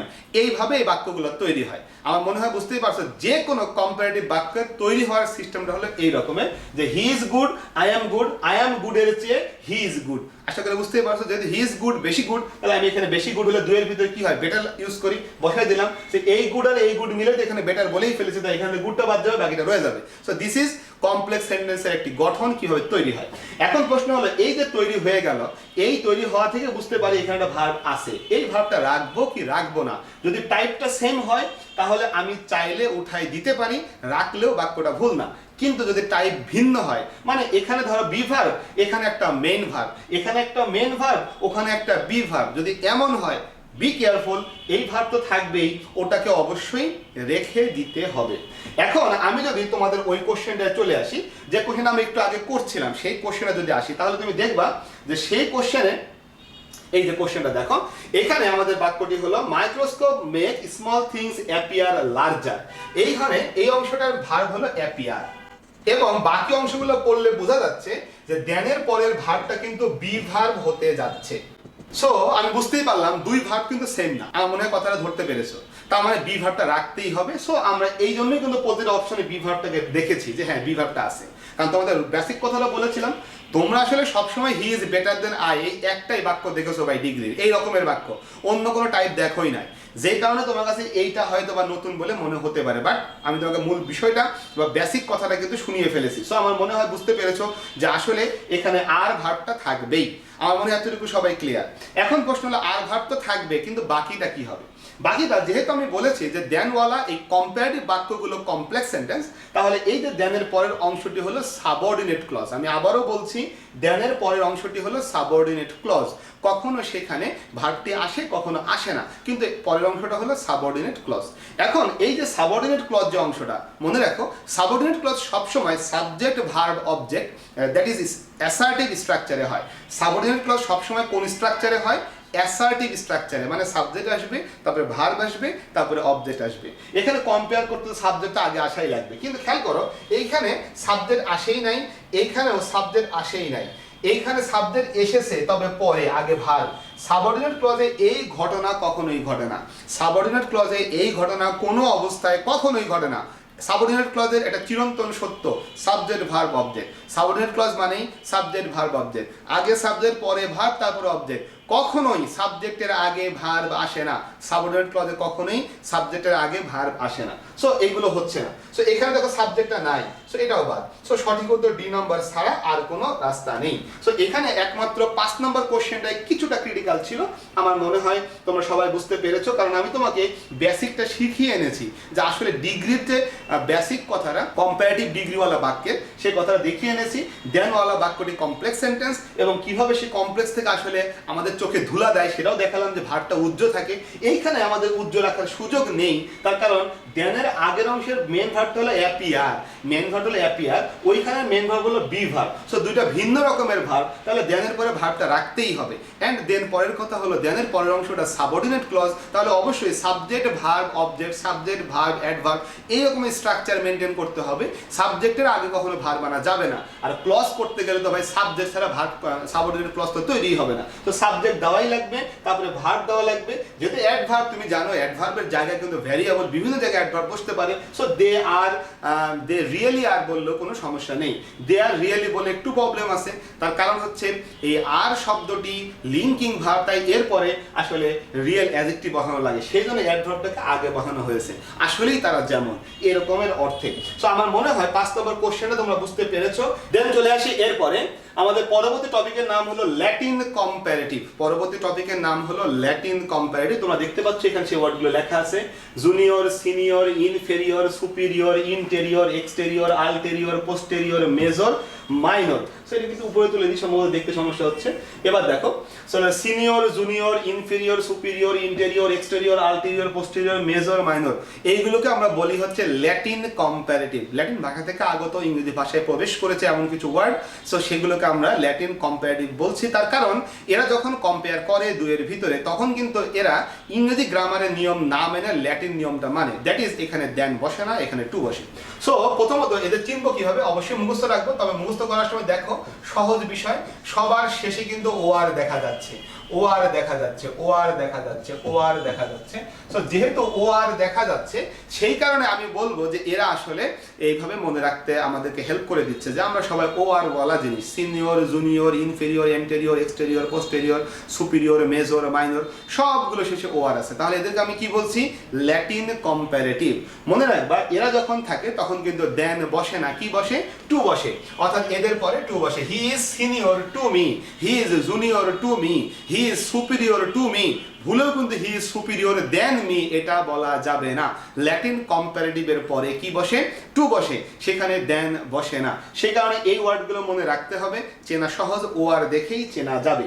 এবার কথা হলো, যদি কখনো বলা হয় যে হ্যাঁ সে আমার চেয়ে 10 বছরের বড়, সে আমার চেয়ে 5 বছরের ছোট, এইভাবে যদি বছরটা উল্লেখ করে দেওয়া হয়, সে আমার চেয়ে 5 বছরের সিনিয়র, অথবা যদি বলা হয় সে আমার চেয়ে 5 বছরের সুপিরিয়র, এরকম যদি কোনো একটা কথা বলা হয়, এই যে বিষয়টা পরিমাণ যদি উল্লেখ করা থাকে, মনে রাখবে সেটা বসে হচ্ছে বাই দিয়ে। তাহলে he is senior to me by 5 years, সে আমার চেয়ে 5 বছরের বড়। He is senior to me by 5 years, by 10 years, এই বছরটা হয় বাই দিয়ে। আমার মনে হয় তোমরা বুঝতে পেরেছো যে এইগুলো হচ্ছে ল্যাটিন কম্পারেটিভ। দেন হয় না, সেখানে কি বসে, টু বসে, দেনের জায়গাটাতেই টু বসে। আর যদি বয়সটা উল্লেখ থাকে এত বছরের বড়, এত বছরের ছোট, দেন আমি সেখানে বলবো by 10 years, by 5 years, by 4 years, এইভাবে লিখতে হবে। সো এই হচ্ছে আমাদের এই ল্যাটিন কম্পারেটিভের নিয়মগুলো। আমার মনে হয় ওয়ার্ডগুলো লিখে নিয়েছো, junior, senior, inferior, superior, interior, exterior, ulterior, posterior, major, minor. So এগুলো হচ্ছে কি ল্যাটিন কম্পারেটিভ। এসো আমরা এটার কোশ্চেনগুলো দেখি। He is superior dash me, বুঝতেই পারছো এখানে কি হবে, সে আমার চেয়ে শ্রেষ্ঠতর। আমি অবশ্যই কি দিব না, দেন দিব না, তাহলে কি দিব, টু দিব। দেন চলে আসো, মাই সিস্টার ইজ জুনিয়র, কি হবে এখানটায় ভাইয়া, জুনিয়র টু মি, এবং 4 ইয়ার্স, 4 বছরের ছোট, তাহলে বাই 4 ইয়ার্স। বুঝতেই পারছো, এই বছর উল্লেখ থাকলে বাই হয়, এবং সিনিয়র জুনিয়রের পরে কি হয়, টু হয়। তাহলে সঠিক উত্তরে 2 নম্বর ছাড়া আর কোনো রাস্তা নেই। 3 নম্বর কোশ্চেন দেখো, ইউ আর জুনিয়র, কি হবে, আবারও বলো, টু হবে, এবং কয় বছরের জুনিয়র, 10 বছরের, তাহলে কি হবে, বাই হবে। সঠিক উত্তর কত নম্বর, 2 নম্বর। তাহলে he is junior to me by 10 years. Then 4 number দেখো, which one is the correct sentence? I am more senior. ভাইয়া সিনিয়র তো এমনিই কম্পারেটিভ, আবার কি মোর সিনিয়র বলা যাবে? যাবে না, সুতরাং এটা ভুল। তার কারণ সিনিয়র নিজেই কম্পারেটিভ, এটাকে আমরা বলতেছি ল্যাটিন কম্পারেটিভ, আবারও কিন্তু মোর ব্যবহার করা যাচ্ছে না। দেন এখানে যদি একই রকম ঘটনা দেখলাম, মোর সিনিয়র, সুতরাং এটাকেও বাদ দিয়ে দিলাম। আই অ্যাম সিনিয়র দেন রহিম, এটা হবে না, সুতরাং এটাকেও বাদ দিয়ে দিলাম, কারণ সিনিয়রের পরে টু বসে। তাহলে সঠিক উত্তর সি নাম্বার ছাড়া আর কোনো রাস্তা নেই। সো এই হচ্ছে আমাদের ল্যাটিন কম্পারেটিভের কথা। দ্রুত আমাকে বলো ল্যাটিন কম্পারেটিভ সম্পর্কে তোমাদের কোনো প্রশ্ন আছে কিনা। জাস্ট ওয়ার্ডগুলো মনে রাখবা, senior, junior, inferior, anterior, exterior, posterior, major, minor, এই যে শব্দগুলো আছে সবার শেষে ও আর আছে, এরা হলো ল্যাটিন কম্পারেটিভ। এদের পরে দেন বসে না, এদের পরে টু বসে। সো কোশ্চেনগুলো আমরা দেখেছি, যদি কখনো বয়সটা উল্লেখ করা থাকে 10 বছরের বড়, 5 বছরের ছোট, তখন কিন্তু আমরা সেখানটায় বাই ব্যবহার করব। সো আমার মনে হয় সবাই বুঝতে পারছো, জামালউদ্দিন বুঝছি স্যার। আচ্ছা ঠিক আছে, বুঝে ফেললে আমরা এর পরের টপিকে চলে যাব। এর পরের টপিকটা হলো স্পেশাল রুল অন প্রেফার। একটু বলে রাখি প্রেফারকে এখানে কেন আনলাম। অনেক সময় লেখা থাকে যে প্রেফার হচ্ছে একটা ল্যাটিন কম্পারেটিভ, ওর ভিতরে থাকে। বি কেয়ারফুল ভাই, প্রেফার এদের কেউ না। প্রেফার আবার কোনো কোনো শিটে, কোনো কোনো বই আমি দেখেছি প্রেফারকে পড়ানো হয় হচ্ছে মডাল অক্সিলারির ভিতরে। বি কেয়ারফুল, প্রেফার মডাল অক্সিলারিও না, প্রেফার আবার হচ্ছে ল্যাটিন কম্পারেটিভও না। তাহলে কেন আমরা প্রেফারটাকে এখানে রাখলাম? ওই যে to to to to to যখন থাকে তখন হচ্ছে আমরা বলি ল্যাটিন কম্পারেটিভ হতে টু বসে, যার সাথে যার তুলনা মাঝখানে টু বসে, দ্যানের জায়গায় টু বসে। এই যে এতগুলো কথা বলেছি, প্রেফারের ক্ষেত্রে এই দ্যানের জায়গাটায় টু বসে। এইটা মিলের কারণে আমরা প্রেফারটাকে এখানে পড়াই ফেলি। জাস্ট প্রেফার কিন্তু নর্মালি একটা ভার্ব। প্রেফার হলো নর্মালি একটা ভার্ব, যে ভার্বটা একটার চেয়ে, একটা জিনিসের চেয়ে আর একটা জিনিস বেশি প্রয়োজন, বেশি পছন্দ, এরকমটা প্রকাশ করে, তখন আমরা প্রেফার বসাই। সো আমি যদি নর্মালি বলি আই প্রেফার টি, সরাসরি বাক্য হয়ে গেছে ভাই, আমি চা পছন্দ করি, এটা অর্থ হলো অন্য কিছুর চেয়ে, অন্য যে কোনো একটা কিছু, তার চেয়ে আমি চাটাকে বেশি পছন্দ করি। এখানে ওই আরেকটা বিষয় উজ্জ্ব আছে। প্রেফার মানেই হচ্ছে দুটি বিষয়ের ভিতরে একটি বিষয় অধিকতর পছন্দনীয়, অধিকতর কাছে, ওইটাকে আমরা প্রেফার বলবো। আমার মনে হয় কথাটা বুঝতে পারছো। আমি আবারও বলি, প্রেফার শব্দটা হচ্ছে অধিকতর পছন্দনীয়, এমনটা বোঝাবে। আমি আবারও বলছি, প্রেফার দুটি বিষয়ের ভিতরে একটি বিষয় অধিকতর পছন্দনীয়। এখন আমি যদি বলি আমি চায়ের চেয়ে কফি বেশি পছন্দ করি, একটু আগে বলেছিলাম যারে বেশি পছন্দ করি, যেটা বেশি ভালো হয় ওটা কাছে থাকে। তোমরা জানো না, মনে করো যে এক লোকের যদি একাধিক বউ থাকে, তাহলে যে বউটারে বেশি পছন্দ করবে ওরে তো কাছে কাছে রাখবে, তাই না? তাহলে আমি চায়ের চাইতে কফি বেশি পছন্দ করি, তাহলে আমি কোনটারে বেশি পছন্দ করি? কফি বেশি পছন্দ করি। তাহলে আগে থাকবে কোনটা? কফি, এবং পরে থাকবে কোনটা? চা। আমার মনে হয় কথাগুলো বুঝতে পারছো। সো আমি যদি এখন প্রথমে বলি, নর্মালি এই যে প্রেফার শব্দটি দিয়ে আমি যদি কোনো নাউনকে প্রেফার করি, তাহলে প্রেফারের পরে সরাসরি নাউনটা চলে আসে। I prefer T, I prefer coffee, সরাসরি নাউন, প্রেফারের পরে সরাসরি নাউন চলে আসবে। আবার যদি আমি কোনো ভার্ব পছন্দ করি, আমি খেলতে পছন্দ করি, তাহলে আই প্রেফার, তখন হবে টু প্লাস ভার্বের base form, I prefer to read. অর্থাৎ এখানে একটা জিনিস উল্লেখ করা আছে, একটা ক্রিয়া উল্লেখ করা আছে। বি কেয়ারফুল, কনফিউজ করে ফেলো না। প্রেফার কিন্তু একটা নাউনকে বেশি পছন্দ করো এটাও প্রকাশ করতে পারে, প্রেফার হচ্ছে একটা ভার্বকে বেশি পছন্দ করো এটাও প্রকাশ করতে পারে। সো নাউনকে প্রকাশ করলে সরাসরি নাউন, ভার্ব প্রকাশ করলে টু প্লাস ভার্বের বেস ফর্ম। আমি খেলতে পছন্দ করি, I prefer to play.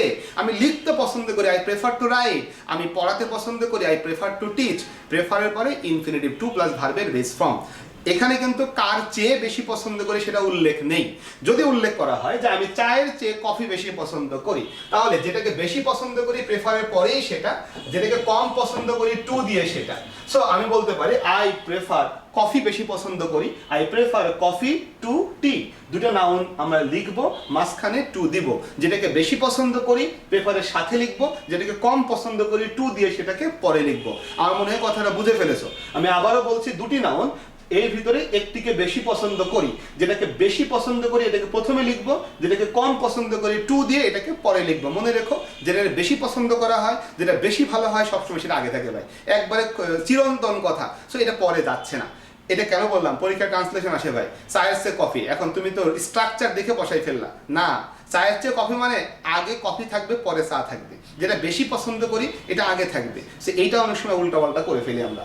Then verb যখন আমি যদি বলি আমি লেখার চেয়ে খেলা বেশি পছন্দ করি, অথবা আমি পড়ার চেয়ে খেলা বেশি পছন্দ করি, বা খেলার চেয়ে পড়া বেশি পছন্দ করি, যখন এভাবে দুটি ক্রিয়ার ভিতরে একটিকে বেশি পছন্দ করি, মুশকিল হলো এই প্রেফার থাকলে পরে তো টু হয়, তাহলে আমি কিন্তু এইখানটায় আর এটা লিখতে পারবো না। তখন এখানে কি হবে? তখন এখানে হবে হচ্ছে ING, I prefer writing to reading, অর্থাৎ আমি আরেকটা আইএনজি, অর্থাৎ আমি হচ্ছে পড়ার চেয়ে লেখা বেশি পছন্দ করি।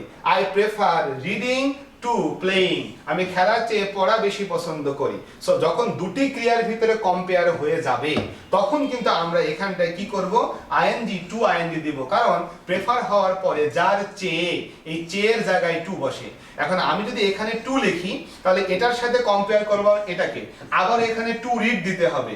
এই যে টু আর এইখানে দুইখান টু একসাথে হয়ে যাচ্ছে, যেই কারণে প্রেফারের পরে যখন একটা ভার্ব বসে ইনফিনিটিভ, যখন দুটি ভার্বের মধ্যে তুলনা বসে আইএনজি টু আইএনজি হয়। আমার মনে হয় এই কনফিউশনটা দূর করতে পেরেছো। আমি যদি বলি আমি খেলতে পছন্দ করি, I prefer to read, prefer to play, আমি লিখতে পছন্দ করি, আই প্রেফার টু রাইট, ঠিক আছে একটা ভাব। বাট যখন তুমি দুটি ভাবের ভিতরে একটাকে বেশি পছন্দ বলবা তখন কিন্তু প্রেফারের পরে ইনফিনিটিভ হবে না, তখন প্রেফারের পরে হবে আইএনজি টু দিয়ে আরেকটা আইএনজি। যেটাকে কম পছন্দ করি সেই ক্রিয়াটা টু এর পরে, যেটাকে বেশি পছন্দ করি সেই ক্রিয়াটা প্রেফারের ঠিক পরে, তবে উভয় কিন্তু আইএনজি ফর্মে মাঝখানটাই টু দিতে হবে। সো আমার মনে হয় প্রেফারের নিয়মটা তোমরা বুঝতে পেরেছো। দ্রুত আমাকে বলো প্রেফারের সবগুলো নিয়ম ক্লিয়ার হয়েছে কিনা। আচ্ছা, যদি বুঝে ফেলি তাহলে কোশ্চেন সলভ করবো যথারীতি। প্রথম কোশ্চেন দেখো, রহিম প্রেফার্ড, পাস্ট টেন্স করেছে, প্রবলেম নেই, পাস্ট টেন্স থেকে ভয় পেও না। Rahim preferred reading to writing, yes এটা হতেই পারে, তার কারণ রহিম হচ্ছে লেখার চেয়ে পড়া বেশি পছন্দ করে। সো দুটো আইএনজি আছে, মাঝখানে টু, আমি আগেই বলেছিলাম দুটি ক্রিয়ার ভিতরে হলে আইএনজি আইএনজি মাঝখানে টু হবে, ইয়েস এটা হতে পারে। সো পরেরটা আসি, রহিম প্রেফার্স টু রিড, এটা তো হবে না ভাই, কারণ দেখো এখানে টু যখন দিয়েছি নট টু রাইট, এটা হবে না, তার কারণ প্রেফার থাকলে পরে এখানে টু বসে। সো এখানে বাট নো হ্যান ত্যান কি লিখেছে এগুলো হতে পারে না। সি নাম্বার দেখো, রহিম প্রেফার্ড টু রিড হবে না, দেন তো হবেই না, কারণ প্রেফারের পরে টু বসে। সো এখানে টু লাগবে, টু রিড টু রাইট এটা ঠিক আছে, কিন্তু এইখানটায় দেন হবে না, প্রেফারের পরে টু বসে। প্রেফার টু রিডিং, টু এর পরে তো রিডিং হওয়ার কোনো সুযোগই নাই। রহিম প্রেফার্ড রিডিং, এখানে দেন হবে না। সো আমরা সঠিক উত্তর এক নাম্বার ছাড়া আর অন্য কোনোটা পাচ্ছি না। পরের কোশ্চেনটা দেখো, choose the proper option to fill in the blank spaces. I prefer শূন্যস্থান what I like even though it dash not having much money. এখন প্রথমে তুমি কনফিউজ হয়ে গেল এখানে আমি কি দিব। আই প্রেফার টু ডুইং, না টু ডুইং তো হবেই না, সুতরাং এটাকে আমরা প্রথমে বাদ দিয়ে দিচ্ছি। শুধু ডুইং হতে পারে, কারণ তুমি কনফিউজ। আমি বলেছিলাম শুধু একটা ভার্ব হলে টু প্লাস ভার্ব হয়, শুধু ভার্ব না হলে দুটা ভার্বের মধ্যে কম্পেয়ার হলে তখন আবার আইএনজি হয়। এখানে তো আরো অনেক কাহিনী আছে পরে, তা তুমি কিন্তু কনফিউজড হয়ে গেছো অলরেডি। সো আমি এটা নিয়ে কোনো কথা বলছি না, আপাতত এরকমই থাক। টু ডু এটা হবে কিনা তোমার কাছে মনে হতে পারে হ্যাঁ এটাও হতে পারে। কেন হতে পারে? তার কারণ ওই যে শুধু একটা verb to do, I prefer to do, তোমার কাছে মনে হচ্ছে এটাও হতে পারে। এটাকে আমি ওয়েটিং এ রাখলাম। আমি উত্তরটা কিভাবে করছি তোমার মনোযোগ সহকারে শোনো। দেন এই যে ডুইং, এখানে ডুইং আছে, তার মানে এই ডুইংটাকে আমরা রাখছি, এটাও হতে পারে। কেন রাখলাম আমার কথাটা ধরতে পেরেছো কিনা? কারণ এখানে আমি বলেছিলাম যে প্রেফারের পরে জাস্ট একটা ভার্ব আসলে ইনফিনিটিভ হয়। আই প্রেফার রিডিং না বলে আমি বলবো আই প্রেফার টু রিড, একটা ভার্ব। এখানে একটা ভার্ব ধরবো নাকি দুইটা ভার্বের ভিতরে কম্পেয়ার করব সেটা বুঝতে পারতেছি না, কারণ পরে একটা ক্লজ আছে, what I like even though hand than clause দেওয়া আছে। সো আমি কিন্তু কনফিউজড হয়ে পড়েছি, বিকজ এই কথাটা আমরা শুনি নাই, আমি সেখানে যাচ্ছি না। আমি যেটা করছি দেখো, দ্বিতীয় আরেকটা শূন্যস্থান আছে, ও প্রথমটাকে বাদ দিয়েছি, এটা তো বাদ দিছি, কিন্তু বাকিগুলোকে বাদ দিতে পারলাম না, কারণ ডুইং টু ডু বা ডুইং হতেই পারে। এখন আসবে এই জায়গাটা, ইট আছে দেখো, তাহলে ইটের পরে আমি যদি মিন বসাই তাহলে ইট হলো third person singular number. Present indefinite টেন্সে হয় তোমাকে মিনস লিখতে হবে, না হয় পাস্ট টেন্সে যে মিন্ট লিখতে হবে। সো এখানে শুধু মিন হওয়ার কিন্তু কোনো সুযোগ নেই। সো আমি প্রথমত এইটাকে বাদ দিয়ে দিলাম। আমার মনে হয় কথাটা বুঝতে পেরেছো। দেন দেখো, আমি যদি এইটা এবং এইটাকে চয়েস করি, এটা হলো মিনস লেখা আছে, এটা মে লেখা আছে। মে হলো মডাল অক্সিলারি, ইটস ওকে। আমি যদি এখানে মেটা বসাই তাহলে মে নট, এটাও ঠিক আছে, কিন্তু এরপরে তো হ্যাভিং, এইটা তো ঠিক নাই ভাই। তার কারণ মোডাল ভার্ব যেটা থাকে, ক্যান, কুড, মে, মাইট, যে কোনো মোডাল ভার্ব, এরপরে কিন্তু মেইন ভার্ব যেটা সেটার বেস ফর্ম লাগে। সো এইখানে কিন্তু লেখা আছে হ্যাভিং, তার মানে তুমি এখানে মোডাল ভার্বও ব্যবহার করতে পারছো না। তাহলে সি নাম্বারটিও সঠিক হলো না, থাকলো বাকি কয়টা? একটা। তাহলে উত্তর কিন্তু আমাদের ওইটা। আমরা জাস্ট এইভাবে উত্তর করি। সো এটাকে আসলে রুলের ভিতরে নিতে চাই না। অনেক সময় অনেক জায়গায় রুল লেখা আছে এইভাবে যে যদি কখনো প্রেফারের পরে ভার্ব তারপরে ক্লজ থাকে, প্রেফারের পরে দুইটা ভার্বের ভিতরে কম্প্যারিজন থাকে, সেখানে আমরা আইএনজি বসাই। আসলে ক্লজ থাকলে আইএনজি হয় এইরকমের কোনো রুলের রেফারেন্স আমি খুঁজে পাই নাই, কোনো বইয়ে আমি দেখি নাই। এটা বাংলাদেশি মেড ইন বাংলাদেশ বইয়ের মধ্যে লেখা আছে।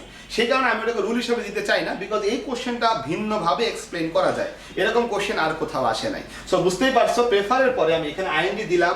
কেন দিলাম? আসলে দ্বিতীয় শূন্যস্থান আমাকে বলে দিচ্ছে উত্তর এখানে মিনস দিতে হবে, আর সেই জন্য আমি এখানে ডুইংটা উত্তর করে ফেললাম। যেহেতু আমি জানি যে প্রেফারের পরে আইএনজি হওয়ার একটা সুযোগ কিন্তু আছে, সো সেই জন্য আমি উত্তর এটা দিলাম। সো দ্রুত আমাকে বলো ভাইয়া এইটুকু বুঝতে পেরেছো কিনা দ্বিতীয় কোশ্চেনটা। সো আমরা এরপরের কোশ্চেনে যাবো আরো। তাহলে আমি চলে আসি এরপরের question, question number 3। Death is preferable. এবার তো প্রেফার শব্দটা নাই, এখানে তো প্রেফারেবল দিল, তাহলে আমি কি করবো? ভাই টেনশন করো না, প্রেফার শব্দটা ভার্ব ছিল, এখানে সেটাকে অ্যাডজেক্টিভ বানিয়ে দিয়েছে প্রেফারেবল। কথা একটাই, প্রেফার হলে সরাসরি ভার্ব হিসেবে বসবে, প্রেফারেবল হলে একটা বি ভার্ব দিয়ে প্রেফারেবল বসবে। ভাইয়া বাকি সব কিছু সেম থাকবে। অর্থাৎ আমি যদি বলি এখানে প্রেফার দিব, তাহলে ডেথ প্রেফার দিলে তো ভাই অর্থটা হচ্ছে না, অর্থটাই আসতেছে না। সেই জন্য এটাকে প্রেফারেবল বানায় এইভাবে ডেথ ইজ প্রেফারেবল দেওয়া হয়েছে। কিন্তু টু বসার নিয়ম ঠিক আছে, ভার্ব যদি বসে ঠিক আছে, আগের নিয়মই চলবে। খালি এই জায়গাটা একটু পরিবর্তন হয়েছে, কারণ ডেথ প্রেফার বা প্রেফার্স বা প্রেফার দিলে এই বাক্যটি অর্থপূর্ণ হয় না। আশা করি বুঝতেই পারছো। সো প্রেফার থাকলে যদি দেন বসবে না টু বসবে, সুতরাং এটা প্রথমত হবে না। বি নাম্বার দেখো, ডেথ ইজ মোর প্রেফারেবল। ভাইয়া মোর প্রেফারেবল হয় না, কারণ তুমি জানো প্রেফারেবল জিনিসটা আসলে একটির চেয়ে আর একটা বেশি পছন্দ এমন অর্থেই প্রেফার বসে। তাহলে এই প্রেফার নিজেই কিন্তু একটা কম্প্যারিজন প্রকাশ করে ফেলে, সেখানে মোর প্রেফারেবল হওয়ার কোনো সুযোগ নেই। আবার এরপরে দেনও তো বসবে না, সুতরাং মহা ভুলে ভুলময় বি নম্বর অপশনকে বিদায় দিলাম। তাই এবার চলে আসে সি নাম্বারে। দেখো প্রেফারেবল, আবারও এখানে দেন, আবারও এখানে মোর, সুতরাং এটাও হতে পারছে না। Death is preferable two dishonour. Yes, আমি পেয়ে গেছি প্রেফারেবল, প্রেফারেবল পেলাম, ডিসঅনার এখানে। সো আমি উত্তরটা ডি নাম্বারটা করতে পারি। ই নাম্বারে চলে আসি, মোর বেটার। ভাইয়া কেলেঙ্কারি করে ফেলেছে, বেটার তো এমনি কম্পারেটিভ, আবার যদি মোর বেটার করি তাহলে ভাইয়া বুঝতেই পারছো বেশি বেশি দিয়ে ফেলেছি, ভাইয়া কেলেঙ্কারি হয়ে গেছে, সুতরাং এটা বাদ। সো সম্ভাব্য সঠিক উত্তর একটাই, সেটা হলো 4 নাম্বারটা। দেন হি প্রেফারস ফ্লাইং টু শূন্যস্থান বাই ট্রেন। এখন দেখো প্রেফারের পরে এখানে আইএনজি ফ্লাইং দেওয়া আছে, তাহলে টু এর পরে কি হবে? আমাদের এমনি জানি ভাইয়া কি হবে, তাই না? সো এটা আইএনজি হবে, এটা গবেষণার কিছু না, ইজি কোশ্চেন। 5 নম্বর, which one is correct? What do you prefer most? ভাইয়া প্রেফার মানে কি? প্রেফার মানে হচ্ছে দুইটার ভিতরে একটা বেশি পছন্দ, আমি আগেই বলে নিয়েছি। তার মানে দুইয়ের ভিতরে, ইহা কম্পারেটিভ, সুতরাং আবারও এখানে সুপারলেটিভ কেন হলো? সুতরাং এটা হবে না। হোয়াট ডু ইউ প্রেফার, এটা হতে পারে তুমি কোনটা পছন্দ করো, হতে পারে। হোয়াট ডু ইউ প্রেফার মোর? ভাইয়া প্রেফার তো এমনি কম্পারেটিভ অর্থ দেয়, আবারও কি মোর হবে? না। ও হোয়াট ইউ প্রেফার, ভাইয়া প্রশ্নই হয় নাই। প্রশ্নবোধক বাক্যে তো একটা অক্সিলারি দেওয়া লাগবে, হোয়াট ডু ইউ প্রেফার, সুতরাং প্রশ্নবোধক বাক্যে এইটা কিন্তু প্রশ্নবোধক চিহ্ন ছিল, সুতরাং এটা হয় না। অল অফ দেম তো সুযোগই নাই, তাহলে সঠিক উত্তর বি নাম্বার ছাড়া আর কোনো রাস্তা নেই। এবার ওই তখন কে যেন প্রশ্ন করেছিল, এই যে কি নিয়ে যেন বললো, রেদার দেন নিয়ে বলেছিল, মনে আছে কিনা? একবার বলেছিলাম, বলেছিলাম ভাইয়া ওটা একটা কোশ্চেনের ব্যতিক্রম। এই যে আমরা প্রেফারের রুল শিখলাম বিগত প্রায় 26, 27, 28 বছরের কোশ্চেন ঘেটে আমি একখানা ব্যতিক্রম কোশ্চেন পেয়েছি। উহা ব্যতিক্রম ঘটিয়েছে হয়তোবা ইচ্ছা করে অথবা অনিচ্ছাকৃত হয়ে গেছে ভাই। সো সেই ব্যতিক্রমটা আমি এখানে রেখেছি, এরকম কোশ্চেন আমি আর পাই নাই, একটাই পেয়েছি। সো সেই একটা কোশ্চেন এখানে রেখে দিয়েছি।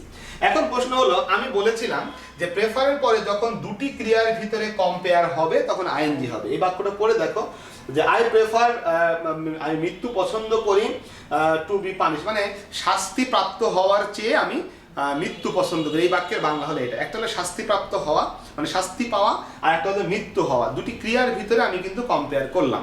তাহলে এইখানটায় ডাইং হওয়ার কথা ছিল, I prefer dying to being punished, এরকম হওয়ার কথা ছিল নর্মালি, কিন্তু হলো না। কেন হলো না? কোশ্চেনে মানে প্রশ্নকর্তা এখানে টু ডাই দিয়ে দিছে, মানে বলতেছে এসো টু ডাই বসিয়ে বাকিটা কি হবে বের করি, বিপদ ঘটলো তখন।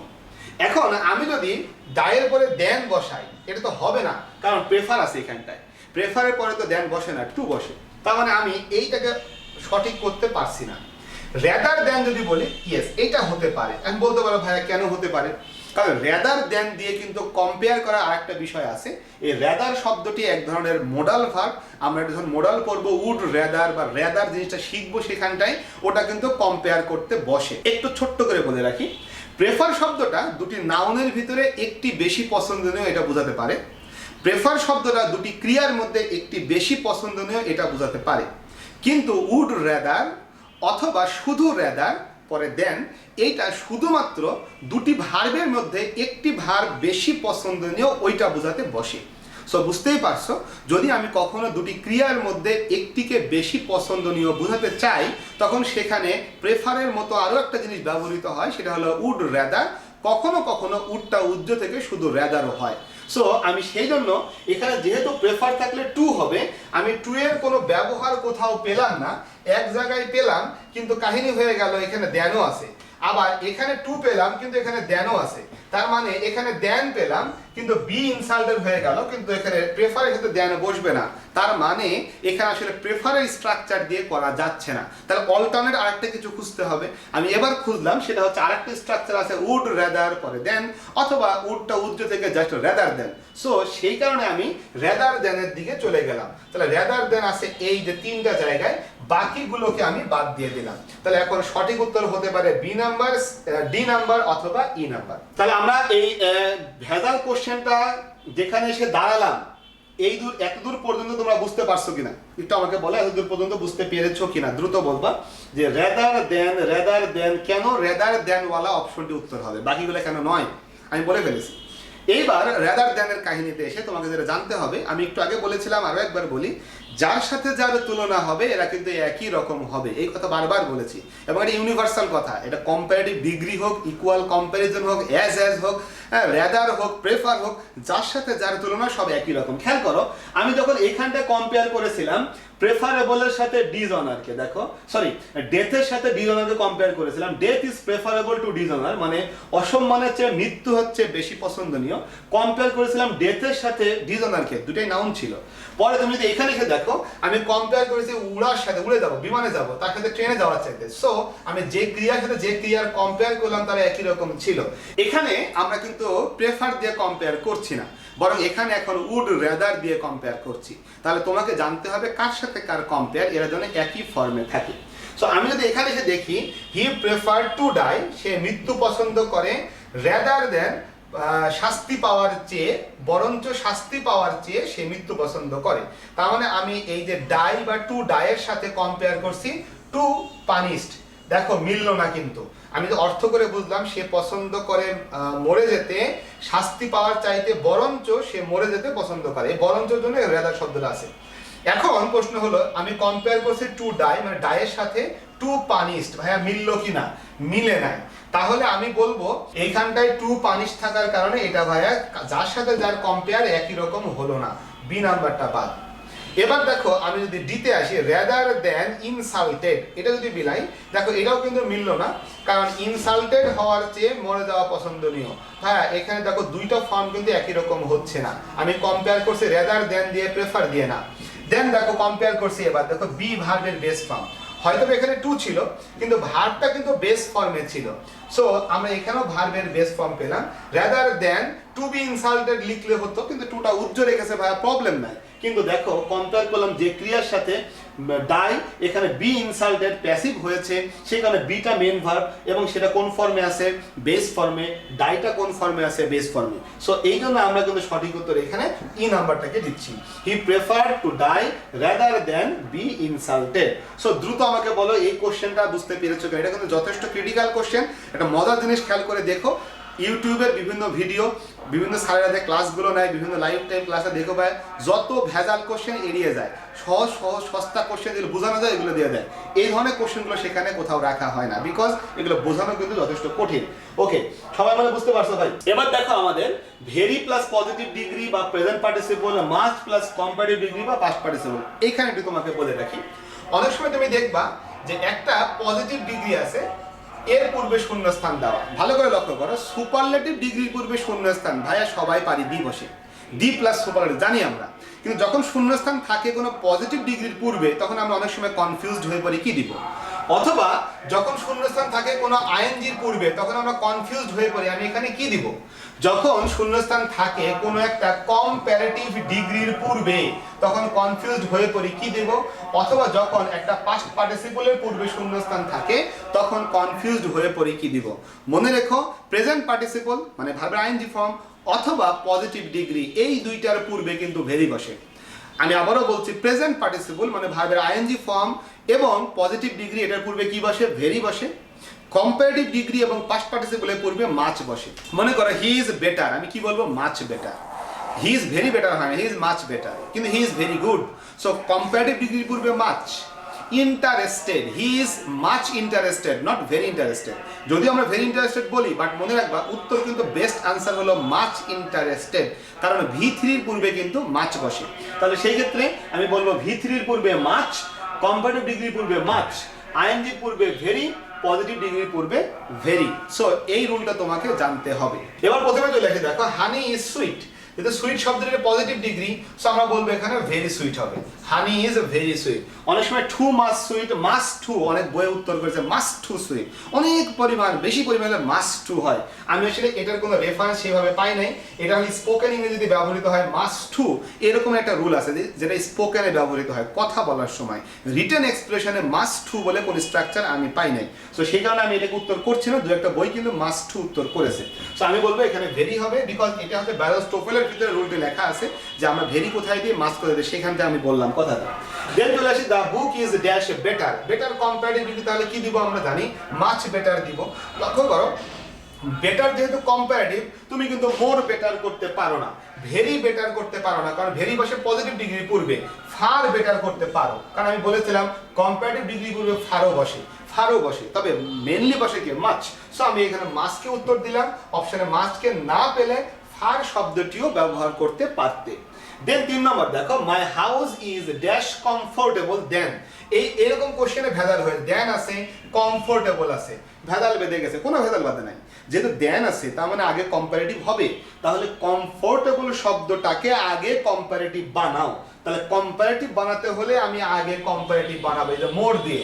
কমফোর্টেবল এটার কম্পারেটিভ ফর্ম হলো মোর কমফোর্টেবল। সো মোর কিন্তু আগে আসবে তাহলে আর অন্যগুলো টেনশন করাই লাগছে না।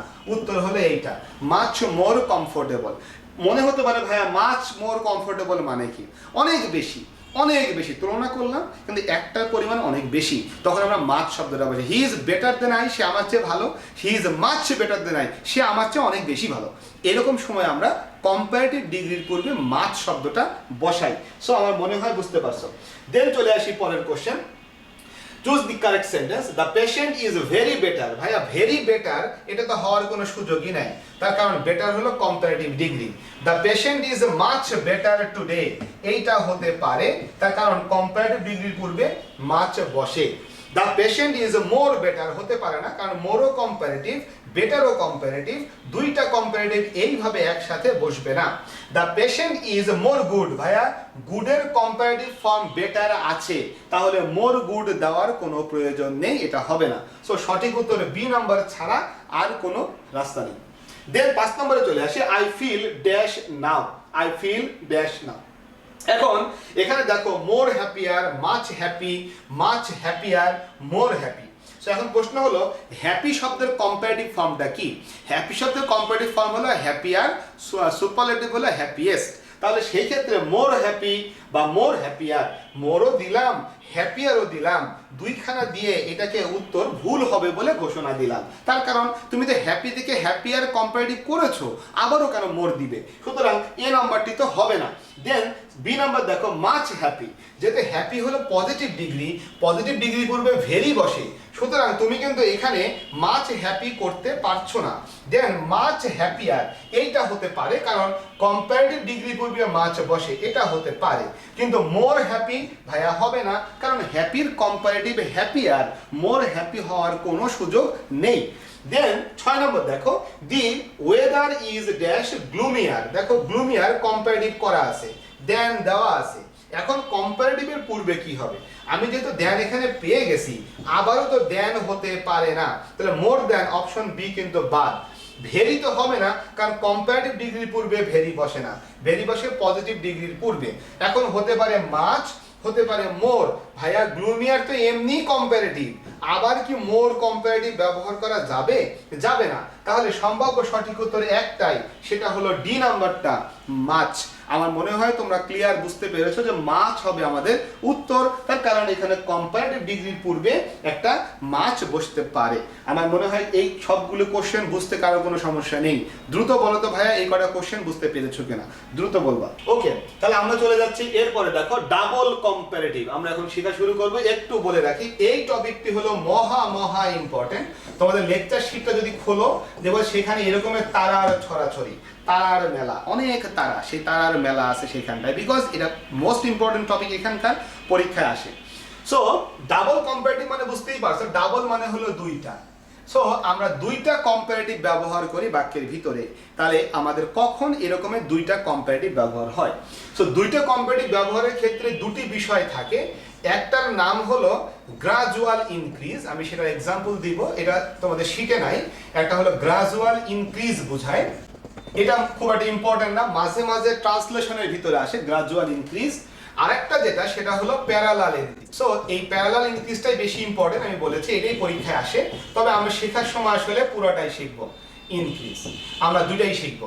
তাহলে একটা ইংরেজি সেন্টেন্সে দুইখানা কম্পারেটিভ ডিগ্রি ব্যবহার হয় যদি বাক্যের অর্থগতভাবে দুটি বিষয় প্রকাশ পায়। একটি বিষয়ের নাম হলো গ্রাজুয়াল ইনক্রিজ, আর একটা বিষয়ের নাম হলো প্যারালাল ইনক্রিজ। একটা হলো গ্রাজুয়াল ইনক্রিজ আর একটা হলো প্যারালাল ইনক্রিজ। এই দুইটা অর্থগতভাবে যদি বাক্যে প্রকাশ পায় তাহলে সেই বাক্যটায় আমরা দুইটা কম্পারেটিভ ডিগ্রি বসাই। কয়টা কম্পারেটিভ ডিগ্রি বসাই? দুইটা। সো প্রথমে গ্রাজুয়ালটা বোঝাই, যেহেতু প্যারালালটা ইম্পর্টেন্ট, এটা অনেক কিছু কাজ করব, প্রশ্ন দেখব, সব কিছুই করব। তবে প্রথমে আমরা গ্রাজুয়ালটা বোঝাই। গ্রাজুয়াল শব্দের অর্থ কি? গ্রাজুয়াল শব্দের অর্থ হলো ধারাবাহিক বা ক্রমান্বয়। গ্রাজুয়াল ইনক্রিজ মানে হচ্ছে ক্রমান্বয়ে বৃদ্ধি। তাহলে গ্রাজুয়াল ইনক্রিজ মানে হলো ক্রমান্বয়ে বৃদ্ধি, অর্থাৎ ধীরে ধীরে বৃদ্ধি পাচ্ছে এমনটা বোঝাতে সেটা গ্রাজুয়াল ইনক্রিজ বসে। সো গ্রাজুয়াল ইনক্রিজ মানে হলো ক্রমান্বয়ে বৃদ্ধি। ক্রমান্বয়ে বৃদ্ধি মানে হচ্ছে ধীরে ধীরে বৃদ্ধি, আস্তে আস্তে বৃদ্ধি, এরকম। তাহলে এরকম যদি বোঝায় সেখানে আমরা কি বসাবো? ডাবল কম্পারেটিভ, মানে দুইখানা কম্পারেটিভ বসাবো। তাহলে আমরা পড়তেছি হলো ডাবল কম্পারেটিভ। ডাবল কম্পারেটিভ মানে হলো দুইটা কম্পারেটিভ। দুইটা কম্পারেটিভ মানে হচ্ছে সেখানে কম্পারেটিভ ডিগ্রি জিনিসটা দুইটা বসবে। তাহলে কখন বসবে? যদি বাক্যের ভিতরে দুটি বিষয় প্রকাশ পায়। একটি বিষয়ের নাম বলেছি গ্রাজুয়াল ইনক্রিজ। গ্রাজুয়াল ইনক্রিজ মানে হচ্ছে ক্রমান্বয়ে বৃদ্ধি, ধাপে ধাপে বৃদ্ধি, ধীরে ধীরে বৃদ্ধি। আর একটা নাম হলো প্যারালাল ইনক্রিজ, একটু পরে বলবো এটা মানে কি। সো দেখো, গ্রাজুয়াল ইনক্রিজ যদি প্রকাশ পায়, ক্রমান্বয়ে বৃদ্ধি প্রকাশ পায়, ধীরে ধীরে বৃদ্ধি প্রকাশ পায়, তখন আমরা বলি সেম, একই কম্পারেটিভ ডিগ্রি এন্ড দ্বারা যুক্ত হবে। একই কম্পারেটিভ ডিগ্রি এন্ড দ্বারা যুক্ত হবে। যেমন আমি যদি বলি এই যে শীতকালটা বা শীতের সকালটা শীতল থেকে শীতলতর হচ্ছে, আরো বেশি শীতল হচ্ছে, তাহলে আমি বলবো যে কুলার অ্যান্ড কুলার, ঠান্ডা থেকে আরো ঠান্ডা হচ্ছে। হট থেকে, গরম থেকে আরো বেশি গরম হচ্ছে। ওয়ার্মার অ্যান্ড ওয়ার্মার, উষ্ণ থেকে উষ্ণতর হচ্ছে। দেখো, উষ্ণ থেকে উষ্ণতর, শীত, ঠান্ডা থেকে আরো বেশি ঠান্ডা, অর্থাৎ ধীরে ধীরে জিনিসটা বাড়ছে। তখন আমরা কি করছি? একই কম্পারেটিভ ডিগ্রি এন্ড দ্বারা দুইটাকে যুক্ত করছি। তাহলে কি করলাম? Warmer and warmer. সো দুইটা কম্পারেটিভ এন্ড দ্বারা যুক্ত করে দিলাম। কি অর্থ প্রকাশ করলো? Gradual increase. এটা মাঝে মাঝে ট্রান্সলেশনে আসে যে গ্রীষ্মকালটা উষ্ণ থেকে উষ্ণতর হচ্ছে, আর কেউ ইংরেজি পারে না। উষ্ণ থেকে উষ্ণতর, ইংরেজি ভাই সহজ, ওয়ার্মার অ্যান্ড ওয়ার্মার। উষ্ণ ইংরেজিকে ওয়ান, তাহলে কম্পারেটিভ করে ফেলবা ওয়ার্মার অ্যান্ড ওয়ার্মার, হয়ে যাবে ভাই। দ্য সামার ইজ বিকামিং, গ্রীষ্মকালটা হইতেছে ওয়ার্মার অ্যান্ড ওয়ার্মার, উষ্ণ থেকে উষ্ণতর। এই যে আমরা জাস্ট কম্পারেটিভ ডিগ্রিটাকে দুইবার অ্যান্ড দ্বারা যোগ করে বসাই দিলাম, বাক্যটি কি হয়ে গেল? গ্রাজুয়াল ইনক্রিজ হয়ে গেল, অর্থটা প্রকাশ পেয়ে গেল। মনে করো যে আমরা যদি এরকমের বাক্য ট্রান্সলেশনে পাই, তোমাকে দেখতে হবে উষ্ণ বা উষ্ণ হওয়া এটা ইংরেজিটা কি, এবং সেটাকে কম্পারেটিভ ডিগ্রি করে অ্যান্ড দ্বারা যোগ করে দেবা। সো এটা খুবই মাঝে মাঝে ট্রান্সলেশন খুবই কম। সো ট্রান্সলেশন অন্য কোথাও আসে না। আমাদের মোস্ট ইম্পর্টেন্ট বিষয়টা হলো প্যারালাল ইনক্রিজ, এটা মনোযোগ দিয়ে শিখতে হবে। সো আমরা চলে যাচ্ছি প্যারালাল ইনক্রিজে। তাহলে প্যারালাল ইনক্রিজ মানে কি? প্যারালাল শব্দের অর্থ হলো সমান্তরাল। তাহলে প্যারালাল শব্দের অর্থ কি? সমান্তরাল। আচ্ছা, এখন দেখো প্যারালাল ইনক্রিজ মানে কি? প্যারালাল ইনক্রিজ মানে হচ্ছে, প্যারালাল শব্দের অর্থ হলো সমান্তরাল, সমান্তরাল ইনক্রিজ মানে হলো সমান্তরালে বৃদ্ধি, অর্থাৎ কোনো একটা কিছু সমান্তরালে বাড়বে। আমরা বলি একটা বাড়লে আর একটা বাড়ে, এই যে একটা বাড়লে আর একটা বাড়ে এটার নাম হলো প্যারালাল ইনক্রিজ। অথবা একটা বাড়লে আর একটা কমে, এটা হলো সমান্তরাল ইনক্রিজ। একটা কমলে আর একটা কমে, এটাও হলো সমান্তরাল বা প্যারালাল ইনক্রিজ। তাহলে প্যারালাল ইনক্রিজ, ইনক্রিজ শব্দটা দেখে ভয় পেও না, ইনক্রিজ মানে বৃদ্ধি পাওয়া মনে করো না। আসলে ইনক্রিজ বলতে কিন্তু বৃদ্ধি পাওয়া হয়, হ্রাসও কিন্তু ইনক্রিজ, কমাও কিন্তু ইনক্রিজ, নেগেটিভ ইনক্রিজ, বুঝতেই পারছো, ওটা এক ধরনের ইনক্রিজ। সো এখানে আসলে প্যারালাল ডিক্রিজ বলে কোনো কিছুর অস্তিত্ব নাই, সেই জন্য আমরা ইনক্রিজ কথাটাই রেখেছি। একটা বাড়লে আর একটা বাড়ে, একটা বাড়লে আর একটা কমে, একটা কমলে আর একটা বাড়ে, অথবা একটা কমলে আর একটা কমে, এই রকমের যে বিষয়গুলো প্রকাশ পায় আমরা সেই ধরনের বাক্যগুলোকে বলছি প্যারালাল ইনক্রিজ। আমার মনে হয় তোমরা কথাটা বুঝতে পেরেছো যে প্যারালাল ইনক্রিজ বিষয়টা কি। এন্ড দেন এখন চলে আসি তোমাদের সেই কমন একটা এক্সাম্পলের, যে আসলে যে এক্সাম্পল দিয়ে তুমি বিষয়টা বুঝতে পারবে। Common example, the more you read, the more you read, the more you read, the more you learn। এটা হলো তোমাদের জানা শোনা একটা বাক্য, যে বাক্য তোমরা আগেই শুনেছো। The more you read, the more you learn। Bangla কি? যতই পড়িবে ততই শিখিবে, অর্থাৎ পড়া কাজটি যত বাড়বে শেখা কাজটিও তত বাড়বে। আমি তো আরো একটা এক্সাম্পল বলি, the higher you reach, the lighter you feel।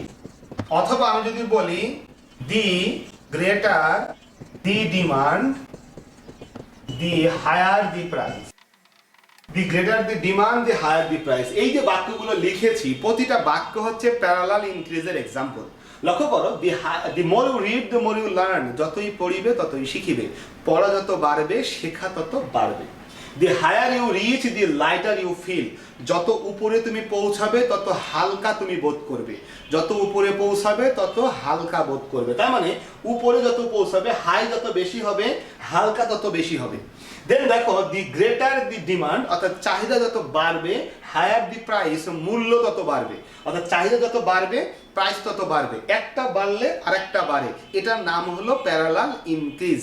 আমার মনে হয় জিনিসটা কোনটা বুঝে ফেলেছো। এবার প্রশ্ন হলো, পরীক্ষায় প্রশ্ন কেমন করে আসে? পরীক্ষায় টোটাল বাক্যটাই কিন্তু অপশনে দিয়ে দিতে পারে, টোটাল বাক্যটা, অথবা একটা অংশ, এই যে কমা পর্যন্ত একটা অংশ কোশ্চেনে, বাকি অংশ থেকে তোমাকে প্রশ্ন করা হতে পারে। সেই ক্ষেত্রে কখনো এই জায়গায় শূন্যস্থান থাকতে পারে, কখনো এই টোটাল কমার পরে টোটাল অংশটাও কিন্তু আমাদের শূন্যস্থানে দিতে পারে। যে কোনো ভাবে আমাদের পরীক্ষায় প্রশ্ন আসতে পারে। আমি আবারও বলি, বলতে পারে হুইচ সেন্টেন্স ইজ কারেক্ট, যেখানে চারটি অপশনে চারটি বাক্য থাকবে, অথবা যে কোনো একটা অংশ হয় এটা অথবা ওটা, যে কোনো একটা অংশ পরীক্ষায় কোশ্চেনে দেওয়া থাকবে, বাকি অংশ থেকে অপশনে প্রশ্ন থাকবে, মানে অপশন দেওয়া থাকবে। সেখানে বাকি অপশন টোটালটাই বাকি অংশের টোটালটাই অপশনে থাকতে পারে, অথবা বাকি অংশের এইটুকু অপশনে থাকতে পারে, প্রবলেম নাই।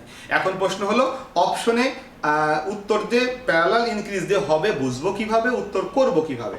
সো আমি তোমাকে প্রথমে যেটা বলবো, মনে রেখো, কোনো একটা প্রশ্ন, কোনো একটা বাক্য যদি তুমি দেখো সেন্টেন্সের শুরুতে এই যে সাবজেক্ট ভার্ব, এটা সেন্টেন্স শুরু হচ্ছে সাবজেক্ট ভার্ব, এর শুরুতে যদি কখনো দি প্লাস কম্পারেটিভ দেখো, মানে সাবজেক্ট আসার আগে দি কম্পারেটিভ, অথবা কমার ঠিক পরে দি কম্পারেটিভ, একইভাবে সাবজেক্ট আসার আগে।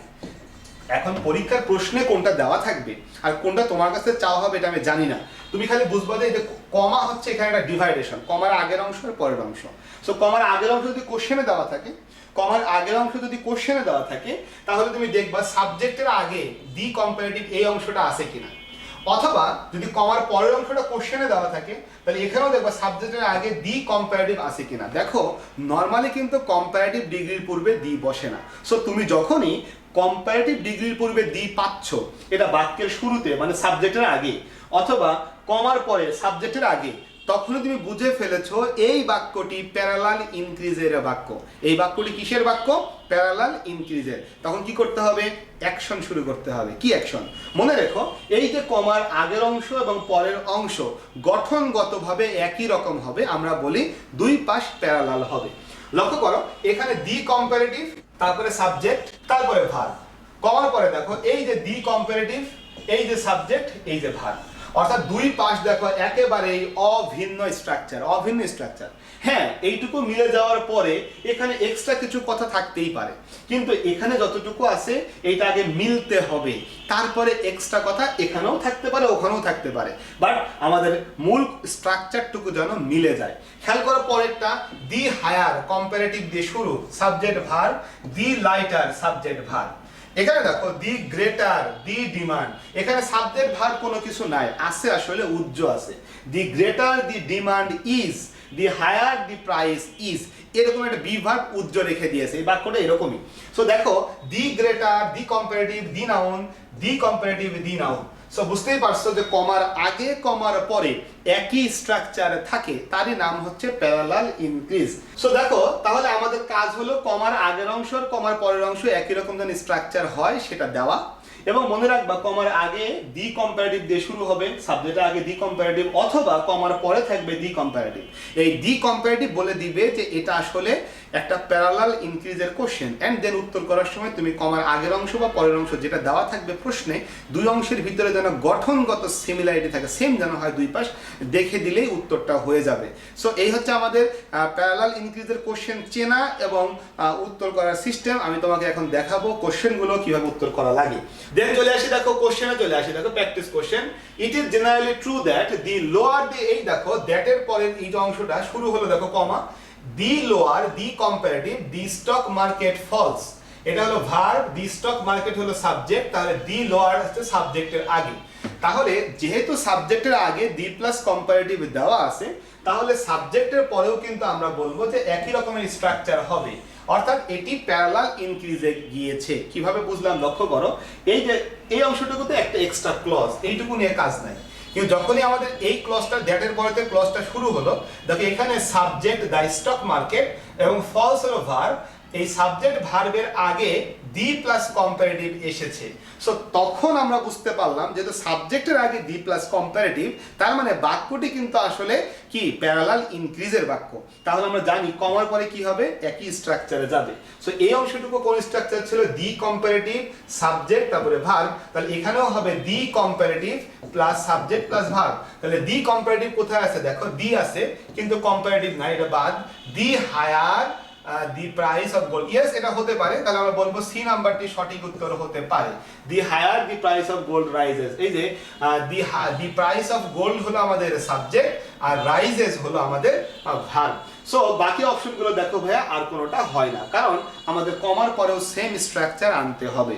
প্রথম কোশ্চেনটা আশা করি বুঝতে পেরেছো। দেন চলে আসি 2 নম্বর কোশ্চেন। আসলে আন্ডারলাইন করা যে পার্টগুলো আছে কোন পার্টটা ভুল এটা বের করতে হবে পরের কোশ্চেনে। দা হায়ার দি সোলার অ্যাক্টিভিটি, এই যে কমা, দেখো দি সোলার অ্যাক্টিভিটি, এটার আগে দেখো দি হায়ার পেয়ে গেলাম, তার মানে এই বাক্যটা শুরু হচ্ছে দি প্লাস কম্পারেটিভ দিয়ে, তার মানে বাক্যটি কিন্তু প্যারালাল ইনক্রিজ। তাহলে কমার পরে কি হবে, দি প্লাস কম্পারেটিভ হবে। কমার পরে এখানে দেওয়া আছে দি ইন্টেন্স, হয় নাই ভাইয়া, এটা হবে দি মোর ইন্টেন্স, তাহলে সঠিক হতো। আমাদের ভুলটা বের করতে হবে, তাই ভুল হলো এইটা। এটা হওয়া উচিত ছিল the higher the solar activity, the more intense the auroras or polar light displays, বাকিটা করলাম না। দেন চলে আসি 3 নম্বরে, দি গ্রেটার দি ডিমান্ড, এটা কমন পড়ে গিয়েছে কারণ যে এক্সাম্পল আমি দিয়েছি ওটা এখানে এসেছে। The greater the demand, the higher the price. So the higher the price কেন এটা হলো আমার মনে হয় বুঝে ফেলেছো। কে বললো এটাকে অ্যাডজেক্টিভ, ভাই এখানে দি এবং মোর কোন পার্টস অফ স্পিচ, লুবনা, আমি জানি তুমি এই কথাটা করেছো, খুব ভালো প্রশ্ন বিগত সময় এসেছে, সেই কারণে প্রথমত আমি তোমাকে বলি দি এর কথায় যাওয়ার আগে মোরের কথাটা বলি। এই যে মোর, যেটা হচ্ছে আমাদের প্যারালাল ইনক্রিজের যে মোরটা, the more you read, the more you learn, এরা ভাইয়া অ্যাডভার্ব, মনে রেখো এই মোরগুলো হলো অ্যাডভার্ব। আর দি তো ডিটারমিনার অলওয়েজ অ্যাডজেক্টিভ, তবে এখানে যেহেতু অ্যাডভার্বের পূর্বে বসেছে, so the more you read, the more, so এটা কিন্তু ভাইয়া অ্যাডভার্ব হিসেবে বসেছে। ডিটারমিনারগুলো নর্মালি অ্যাডজেক্টিভ হয়, এখানে নাউন নাই, সেই কারণে এই দিও কিন্তু অ্যাডভার্বের কাজ করেছে। সো আমার মনে হয় লুবনা বিষয়টা বুঝতে পেরেছো। মোর একটা সার্টেনলি একটা অ্যাডভার্ব, দি নিয়ে কনফিউশন আছে, তাহলে দিটা অ্যাডজেক্টিভ না অ্যাডভার্ব নিয়ে কথা আছে, তবে এইখানটায় দিটা আসলে অ্যাডভার্ব হিসেবেই বসে, যেহেতু মোরকে মডিফাই করছে এবং মোর যেহেতু এখানে অ্যাডভার্ব, তার কারণ আমাদের এই রুলটি আছে যে প্যারালাল ইনক্রিজের ভিতরে যে মোর ব্যবহার হয় এটা কিন্তু অ্যাডভার্ব, তাহলে সেই ক্ষেত্রে অ্যাডভার্বের মডিফায়ার অ্যাডভার্বের জন্য ডিটারমিনার অ্যাডভার্বে হয়ে যাওয়ার কথা। তবে ডিটারমিনার আসলে অ্যাডভার্বের সাথেও বসে, সেই দিক থেকে আসলে ডিটারমিনার বলাটাই ভালো। অ্যাডজেক্টিভ নাকি অ্যাডভার্ব এই বিশ্লেষণে না যাওয়াটাই আসলে বেস্ট অপশন, কারণ এভাবে ডিটারমিনারকে এভাবে এক্সপ্লেন করা যায় না। কেন আমি তোমাকে বলি, মনে করো আমি যদি দি এর কথা বলি, দি যখন বলে দি ম্যান, তখন কিন্তু দি একটা অ্যাডজেক্টিভ যেহেতু ম্যানের আগে বসছে। বাট যখন বলে হি ইজ দ্য বেস্ট, তখন দেখো দি কিন্তু বসলো সুপারলেটিভ ডিগ্রির পূর্বে। এই যে সুপারলেটিভ ডিগ্রি একটা অ্যাডজেক্টিভের পূর্বে দি বসলো, সে ডিটারমিনার ঠিক আছে, বাট সে যেহেতু সুপারলেটিভ ডিগ্রির পূর্বে বসছে, অ্যাডজেক্টিভের পূর্বে বসছে, তখন সে কিন্তু আর অ্যাডজেক্টিভ হিসেবে কাজ করে না, অ্যাডভার্ব হিসেবে কাজ করে। সো এইভাবে বিষয়গুলো আসলে এক্সপ্লেন করা একটু ঝামেলা। ডিটারমিনার ইজ ডিটারমিনার, সো এটাকে আসলে অ্যাডজেক্টিভ অ্যাডভার্বের ভিতরে না ফেলাটাই ভালো, অবস্থান বুঝে বের করাটা ভালো। নাউনের আগে বসলে তাকে অ্যাডজেক্টিভ বলবো, অ্যাডজেক্টিভ অ্যাডভার্বের পূর্বে বসলে তাকে আমরা অ্যাডভার্ব বলবো। সো আমার মনে হয় লুবনা তুমি উত্তরটি পেয়েছো। এই মোডটা কোন পার্টস অফ স্পিচ এটা পরীক্ষায় এসেছে, দিটা কি এটা কিন্তু কোথাও আসে নাই, এটা তুমি কোথা থেকে পেয়েছো আমি জানি না। দেন 4 নম্বরে চলে আসি, দেখো more he gets more he wants, বাক্য কম্পারেটিভ দিয়ে শুরু হচ্ছে, তাহলে আমরা জানি কি হবে, দি মোর দিয়ে হবে, দি মোর, কিন্তু এখানে দি মোর নাই। The more he gets the more he wants, yes, উত্তর বি নাম্বারটা হবে, কারণ কমার আগে পরে একই রকম থাকতে হবে। দেখো এখানে কমার আগে পরে একই রকম নাই, এখানেও কমার আগে পরে একই রকম নাই, এখানে কমার আগে পরে একই রকম আছে, কিন্তু আছে হলে তো আর হবে না ভাই, প্যারালাল ইনক্রিজ হতে হবে। আর প্যারালাল ইনক্রিজ হতে গেলে দি কম্পারেটিভ থাকতে হবে সাবজেক্টের আগে। তাহলে এখানে সাবজেক্ট হি, কিন্তু এখানে দি কম্পারেটিভ নাই, সাবজেক্ট হি দি কম্পারেটিভ নাই, সুতরাং এইগুলো আসলে উত্তর হওয়ার কোনো সুযোগ নেই। সো 5 নম্বর দেখো, the higher is the content of carbon dioxide in the air, the higher is the content of carbon dioxide in the air.